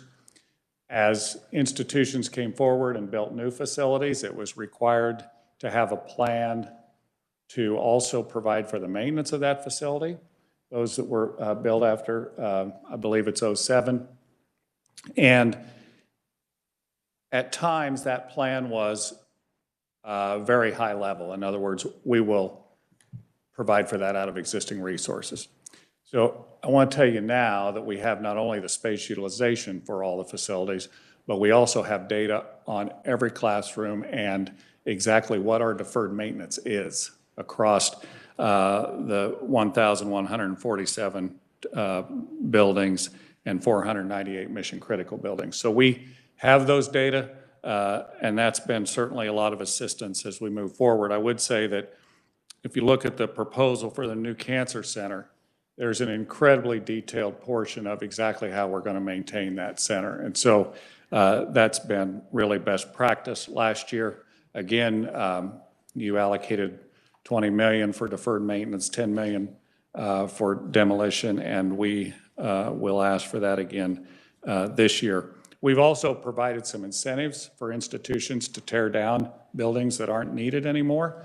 We've saved an incredible amount of deferred maintenance when we have those tear downs. And what we do now is, in terms of their allocated space, we've set that so that if you reduce your space, you don't get penalized. It used to be your square footage went down, so you lost Education Building Fund, and now you no longer do that. So we're trying to incentivize people to right-size their spaces onto campus. And I did provide my kind of low-tech presentation, a sheet of demolition projects. Then I also have, to your earlier question about the ARPA funding, I have a spreadsheet attached that shows each university and that ARPA funding. I've also got a column in there on the amounts and the total project budget. And then some of this funding has different match requirements, whether it came through the Sparks process, whether it came through the Challenge Grant process, and you'll see a match requirement through that. These funds must be expended I believe that the last date is 12/31/2026. And so those funds must be expended by that time. I think it's important to realize there's $320 million in ARPA funding, but $870 million total in projects. So 38% of the total build-out is ARPA funding, and the rest is leveraged resource. And with that, I would just stand for any questions. Okay, I'm going to start with, let's go back to the deferred maintenance. Okay. And I'm not seeing Smith Hall on here. I'm just kidding, because that was a... Too soon. Yeah, too soon. No, it was just, that always ends up being a contentious item when we are in conference, so Kelly knows why I mentioned that. But I will have to say, I'm not seeing any facilities for Fort Hays State University. And I would take it that the facilities that on that campus have graded higher. Well, interestingly, Fort Hays was tearing buildings down before the process started. So I remember, I can't tell you the exact building, but it's right by the new tech center there at Fort Hays. They tore that building down, and it was prior to this initiative. I don't think that they have the same footprint and the same need to tear down facilities. Our two campuses that have that are large and that have a tremendous amount of age is really the University of Kansas and Kansas State University.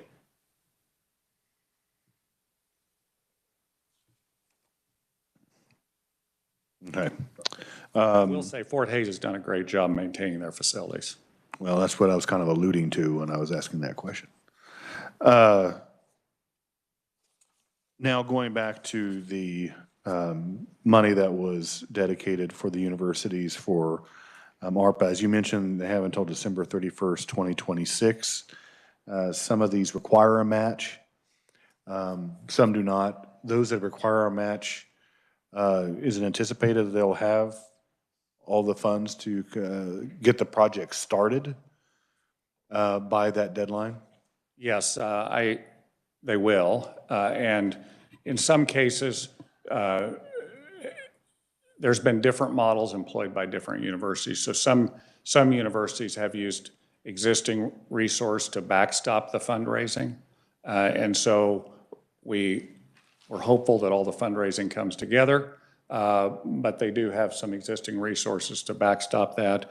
I know that in the instance of Kansas State University, there was significant funds raised this last year to match the 3-to-1 challenge grant dollars. So they're ready to get started and can move forward with those projects. And if we have any real nuanced questions, I have Chad here, our architect, that can help.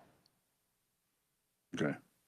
I think that's all the questions I have. Committee, are there any questions for President Flanders? Representative Hoffman. Thank you, Mr. Chairman. What I don't see on here is anything about, from KSU about the, well, I guess the dairy farm. Mm-hmm. Has that gone anywhere as far as them looking at what needs to be done and costs? Because they've come to us a couple times and said, hey, we need this, but we have never gotten any costs with it. Yeah, so I met with individuals from the dairy industry, and I know that Kansas State has as well. I know that request is coming from outside our system, so Kansas State hasn't brought that forward. I know the dairy industry has an interest in that. At the time I met with them, the range of their costs was broad enough that I thought more work needed to be done to really say exactly how much is this going to cost. I don't know if that work's been done. I think I'll get you that answer on where they are with that. But that was actually coming from industry and not from the university. Okay, right. I knew it was, but I've had, those in the university also say, yeah, this is something we need. So, but I didn't know if it was part of their overall plan for the Department of Agriculture? I believe that, the dairy industry was, or the dairy unit was real cutting edge at one time when I was a student there, but now it's obviously probably at a point where age is taken over and there's new technologies. I know that is part of the longer-term plan. It's not in this immediate plan. Okay, that's fine. I said department, I meant College of Agriculture, Right. but yeah. All right, thank you. Senator Billinger. Thank you, Mr. Chairman. Blake, thank you for being here today. The list you have on the demos, I'm sure them were top priorities.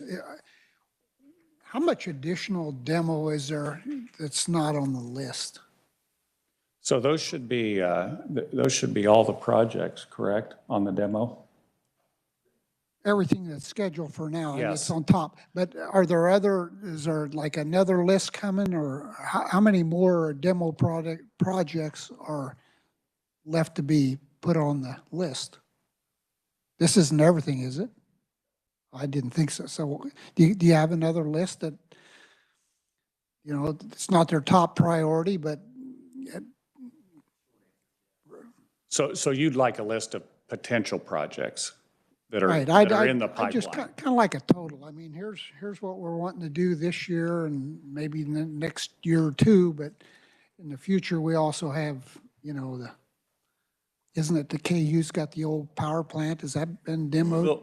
We will put that together. I would say that within the demo funding, and I know that we've asked for demolition funding, but we probably want to have a conversation that it also takes swing space when you're demoing facilities. So you have some expenses on where you need to move people in the near term as you're, demoing these facilities. I'm just kind of looking down the road a little further. Right. Thank you. We'll do that. Thank you. Thank you for all your help on this. Any other further questions for Mr. Flanders? I guess the only other question I would ask is, obviously it was recently in the media that the ask for the Board of Regents is going to be $300 million. And looking at the projects that we have that are at ARPA, we're at $230 million. That was distributed out from the ARPA funds.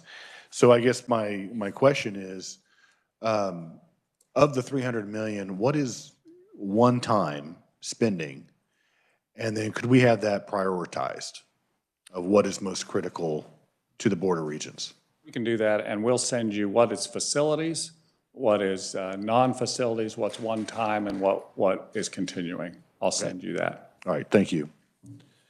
All right, seeing no further questions, we'll move on to the next presentation, and that is going to be the University of Kansas Medical Center and Wichita State University Joint Health Sciences Project.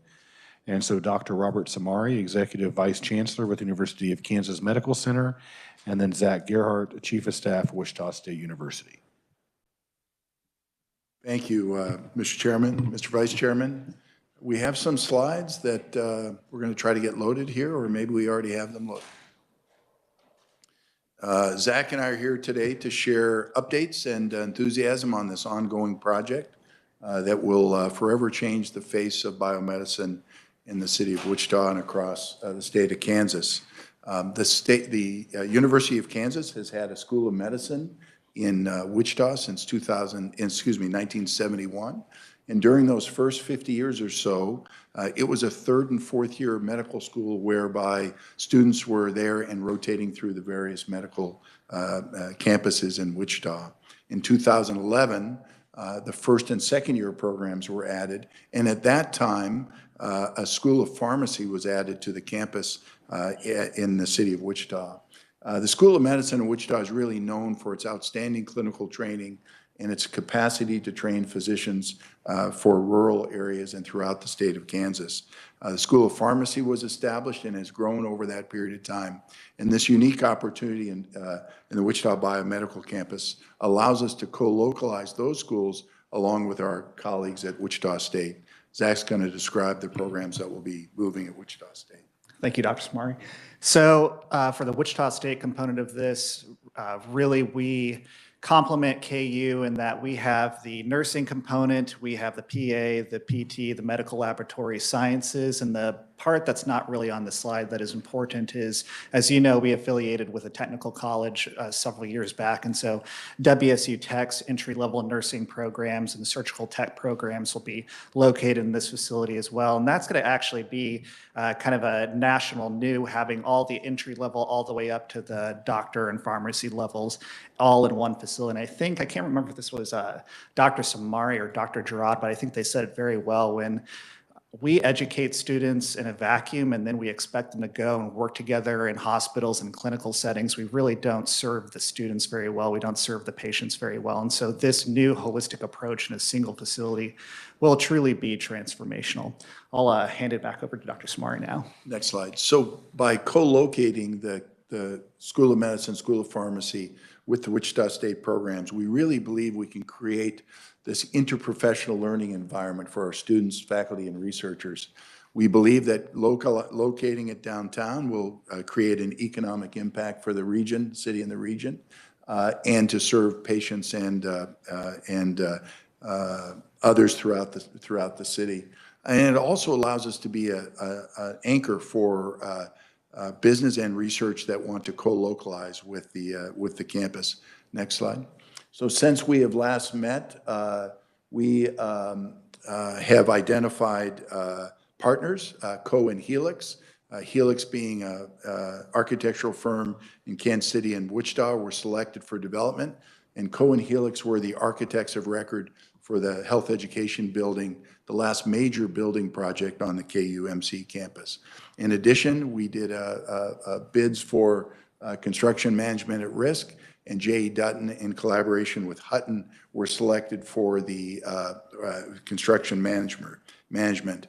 In addition, next slide, the city council in Wichita granted us, approved 2 tracks to be delivered, to be provided for the campus, and currently on those tracks are the Wichita Transit Center, which ultimately will move to Delano in 2025, I believe, but also a parking lot. And I'll show you that block on the next slide.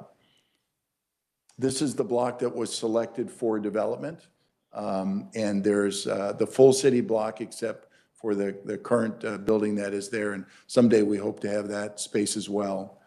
So that's the current space, and we are done with our programming and working on planning and design. And of the myriad of design, I asked them just to provide a single design block, and you can see that on the next slide, how it might sit on this block at William and Broadway.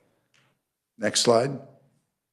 Here's just a schematic. It's a large building, and it will be probably 6 or 7 stories on this space. Next slide.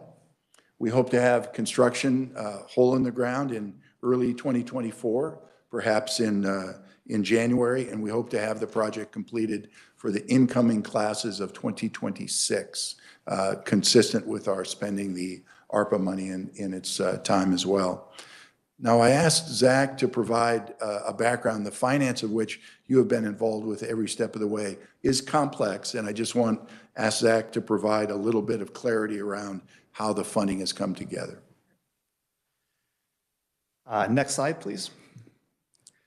So here is a list of all the different pots of money that have come to this project, and thank you again for each and every one of these. That's truly going to be a transformational project for downtown, one of the largest investments in Wichita's history. I don't want to go through every one of these in detail, but the one that I want to focus on is the one that was approved in the most recent legislative session, the $142 million for ARPA.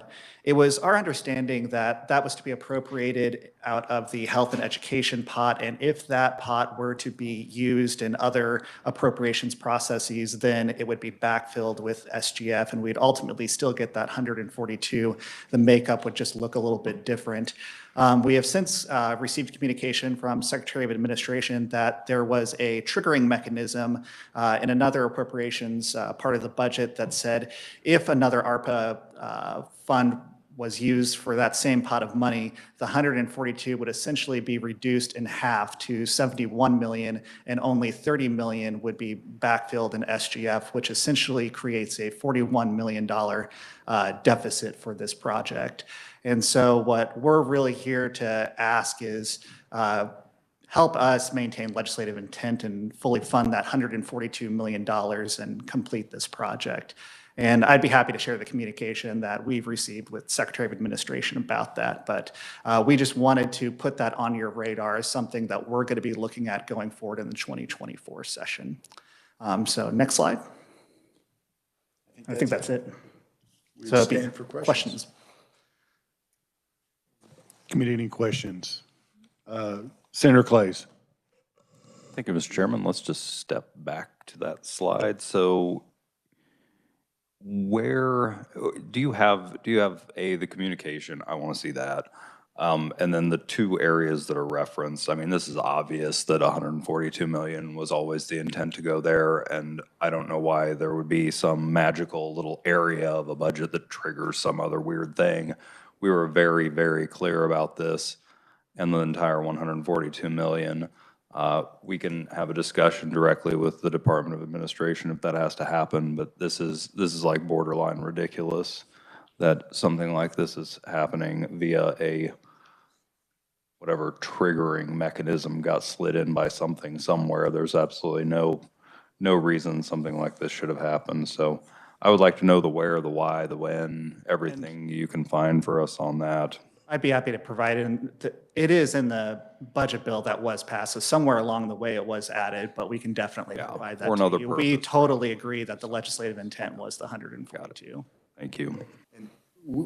The project, while we are cognizant of the critical nature of this, we have not delayed or slowed down the project to this point in good faith that would be fixed.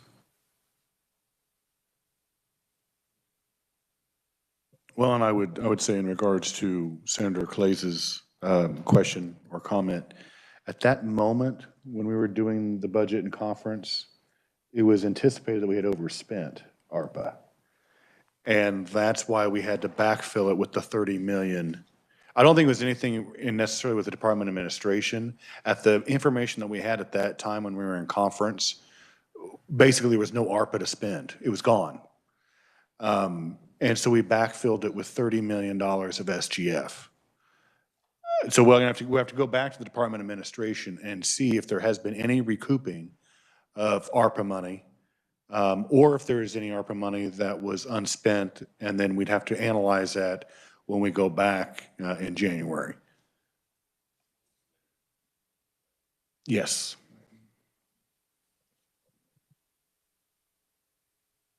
Any further questions for Dr. Samari or for Mr. Gerhardt? And sorry, I had to step out. When is the anticipated completion time? Mid-26. Mid-26. For the schools to new classes to enter in 26. And it also matches up with that ARPA completion project deadline. So by December 31st, 2026. Oh, that would be the latest for sure. We want fall. We want the class to come in. Just making sure, I want to make, since that's the deadline. Representative Hoffman. Thank you, Mr. Chairman. So where's all the parking going? So we have worked very closely with the city council, and there is parking available in the adjacent areas, and what is not currently available, they will build to support the project. They've been just absolutely terrific. The city will build it themselves. Okay. Supported from parking revenues. What's the square building? That is the. Square footage? Is No, what's the square building next to it? That's currently empty and it's owned by, what's their name that owns the next building? I can't remember, but it's empty right now. Oh, I'm sorry. Now I know what you're talking about. Yeah, the Cornejo facility. Yeah, it's currently vacated at this time. The county has talked about maybe trying to acquire that to develop some comp care mental health services and maybe partnering with workforce development, but that's what's happening there. Okay. All right. Thank you. Any other further questions? All right. Thank you. Seeing none, thank you.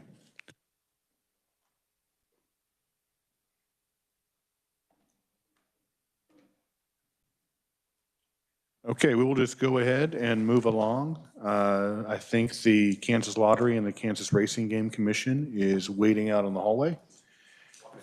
And so we will go ahead and move on to their presentation so we can hopefully anticipate to adjourn somewhat early. You don't want to?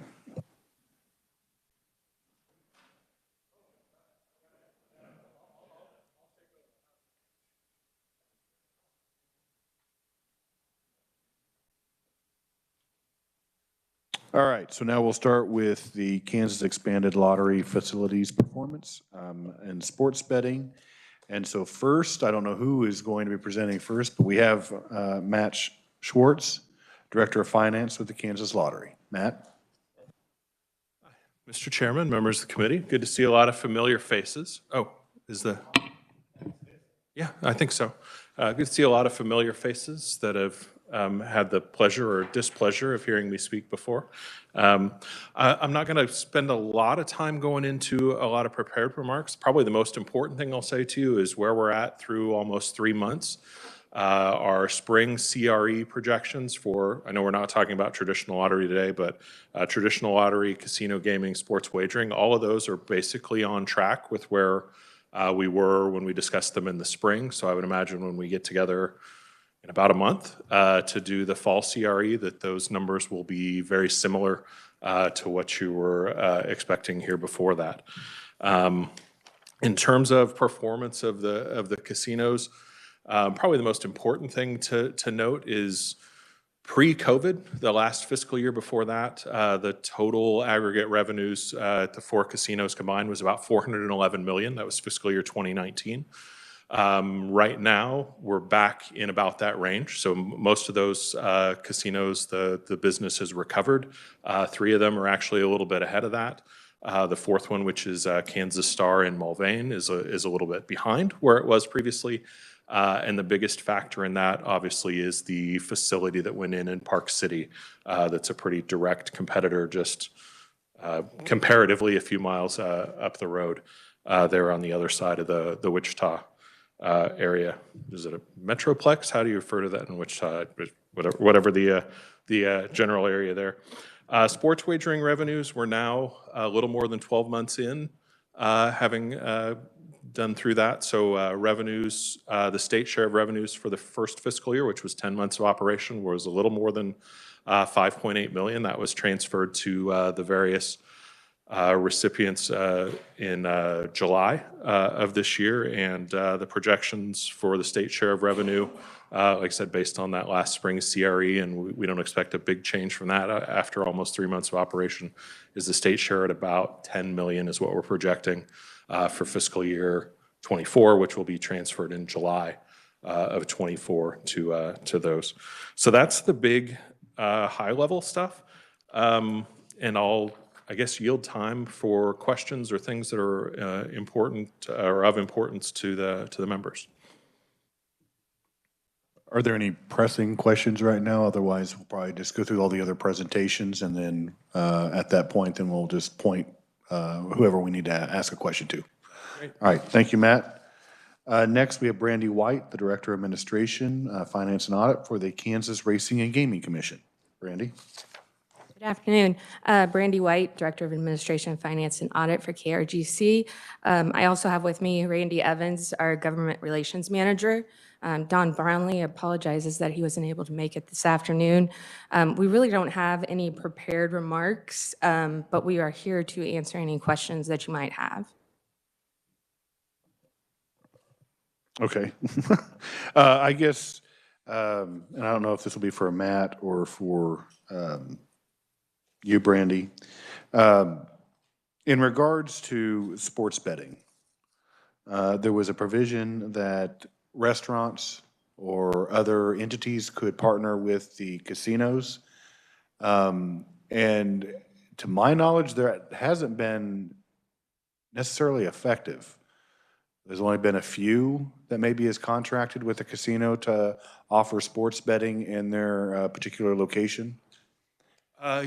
Yes, we've just seen one of the first agreements for that with or requests to go through that with one of those. I think it's Boot Hill, Dodge City, and DraftKings that is in the midst of, we're working on one of those agreements. But yes, there hasn't been a lot of really appetite that we've seen either direction, in all honesty, at least not that's been communicated to us in terms of that. But we've had conversations with each of the four and what they think it would look like, what we think it should look like. And like I said, we've just kind of gotten some of the skeleton of one of the first of those agreements. I'm not sure if I can A, recall correctly, or B, say, even if I could recall correctly, what the other entity was that they were going to work with. It was a chain of, I can say. Okay. Okay. I may let Keith, Keith Coker is our Director of Gaming Facilities. Keith, if you could state your name and position. Yeah, it's Keith Coker, KOCHER, Director of Gaming Facilities. Yeah, Boot Hill does have one contract already in place, and that is with, it's a charitable fraternal organization at the moment. I can't think what the name of it is. And they just sent us 3 more for some restaurants in the Wichita area that we did just, and Matt doesn't know this, not his fault, but we did just approve this week. So they have a total of 4 right now. They are the only casino that has shown any interest and asked us about approving these marketing entity contracts. We've had some inquiry regarding the 2 in Kansas City, supporting KC and possibly the track, but nothing concrete whatsoever. Well, I think when we did the sports betting legislation, the anticipation would be like you'd have Buffalo Wild Wings or Applebee's that would participate in this. And obviously, one, the particular venue has to be interested in it. And 2, why is it that it seems like Boot Hill is the only one that's interested in contracting this provision of the legislation?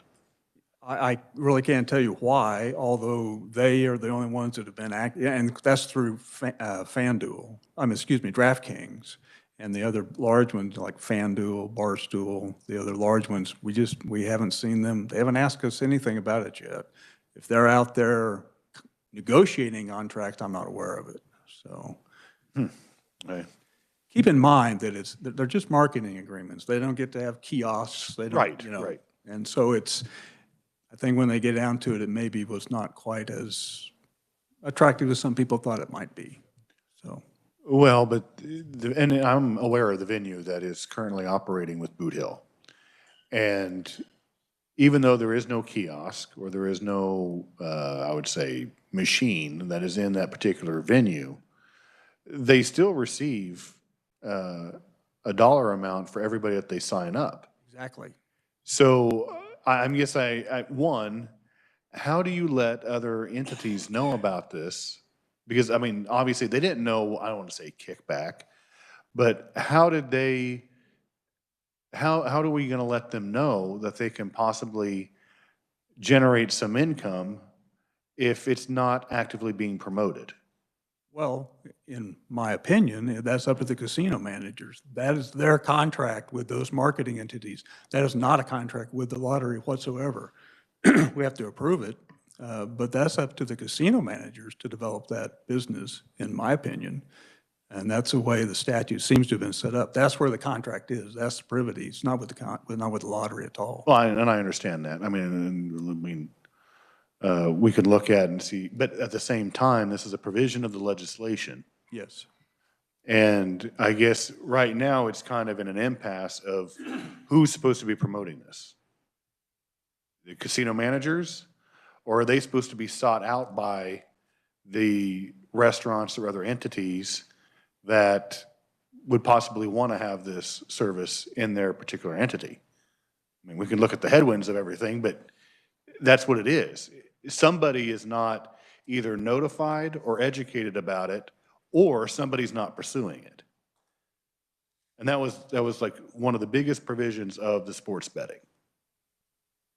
And with the anticipation that it would broaden the sports betting across the state of Kansas. So I mean, this has been in place for what, Jill? 2 years? A year? It was passed in 2022. And currently, as of right now, we have one entity signed up. Well, there are now 4. Well, We have approved. I mean, we're talking about legislation that went into effect July 1, 2022. Yes, sir. I mean, and we're through fiscal year 2023 and into fiscal year 2024.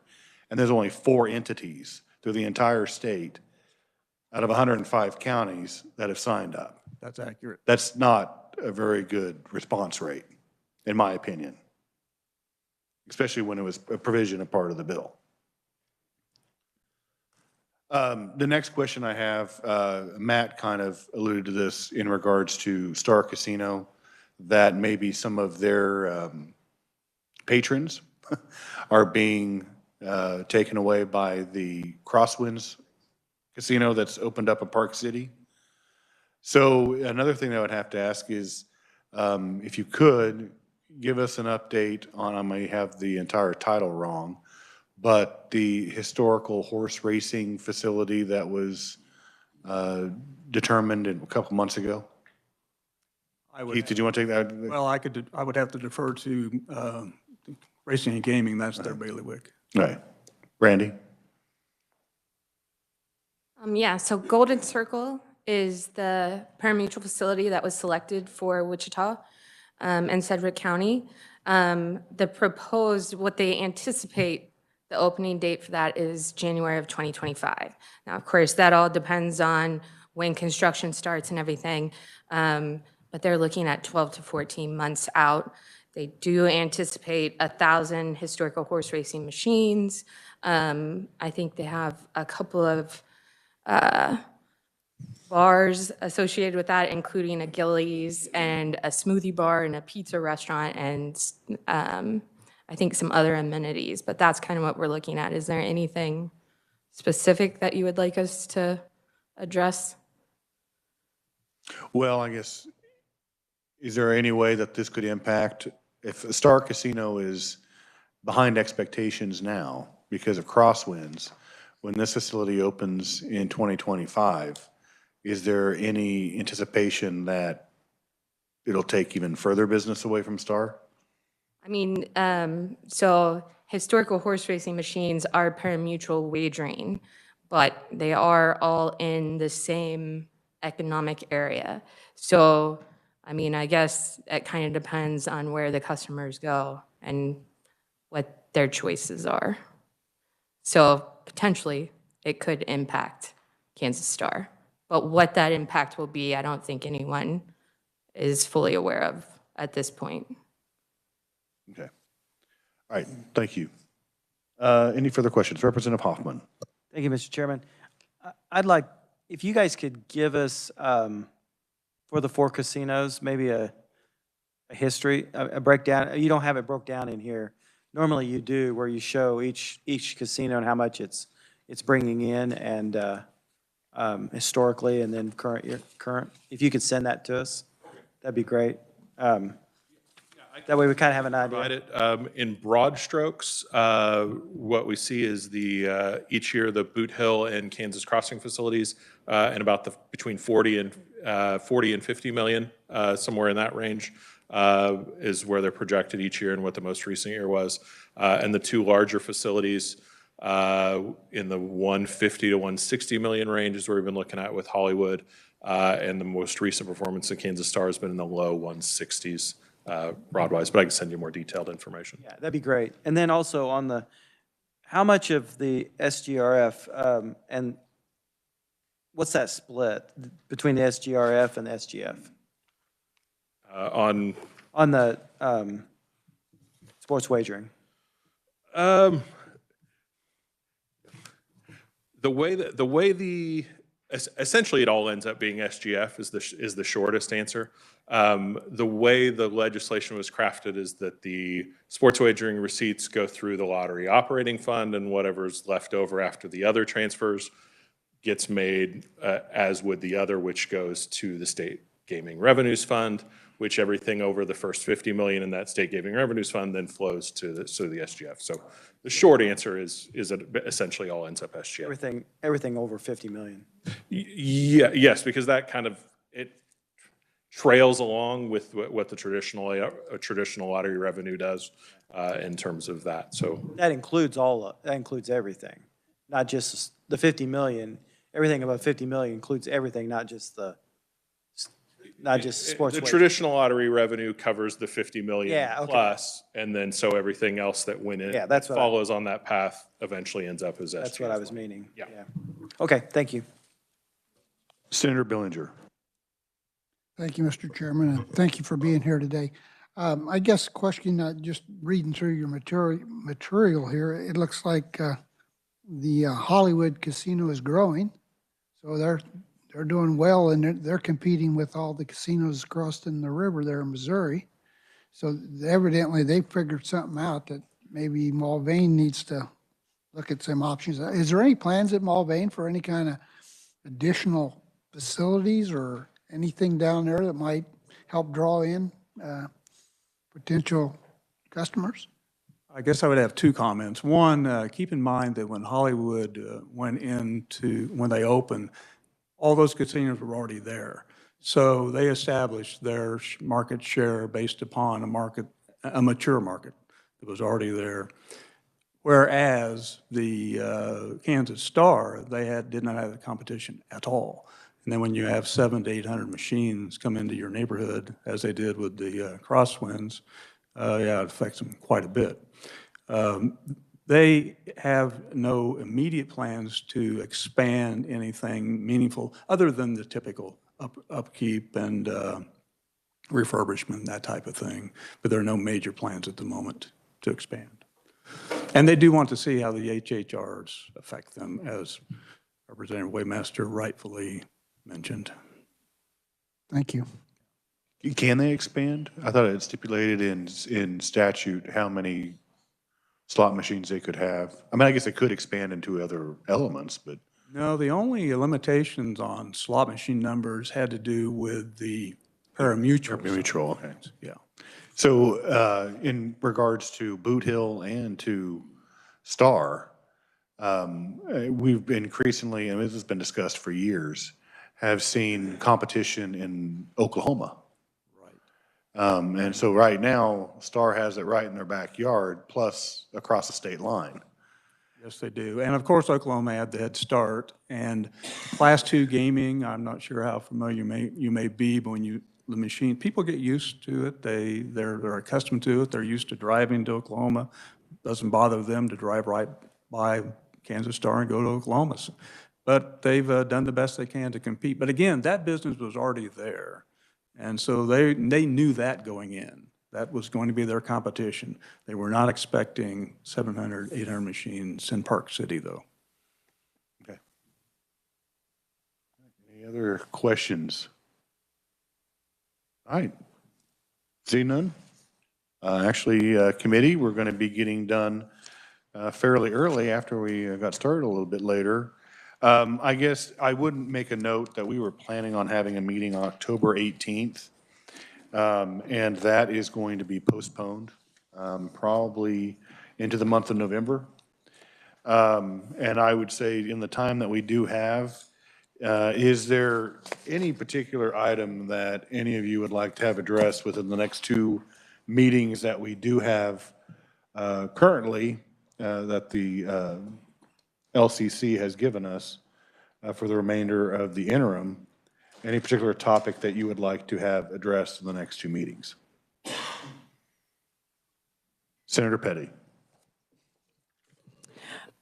Yes, I would like for us to, before the November meeting, I think I'm correct about this, there will be some recommendations that come from the child care interim, as well as the governor's task force concerning early childhood. And so I think it's important that we look at that. Well, and I would say in regards to the early childhood task force, there's also going to be recommendations that are going to be made from the wildfire task force by that time as well. So we could probably have both of those included on that. And I'll check and see if there's any other task force that might have recommendations. Because they're both governor's task force. That's why. They're gonna be recommendations. Representative Carpenter. Thank you, Mr. Chair. Well, we will have an interim for the nursing home study, a sheet from that results from the nursing home study, and also mental health. Okay.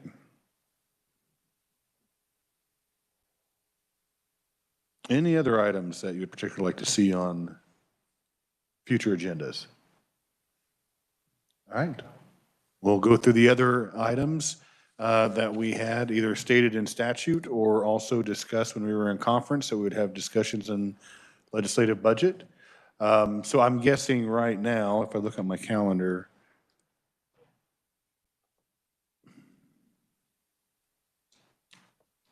we're probably looking at having a meeting anywhere from the, probably not the 7th, because that's election day of November, but probably around the 8th or the 9th. Any issue with anybody? All right. All right. We'll be notifying you by email, and so until the next meeting, we're adjourned.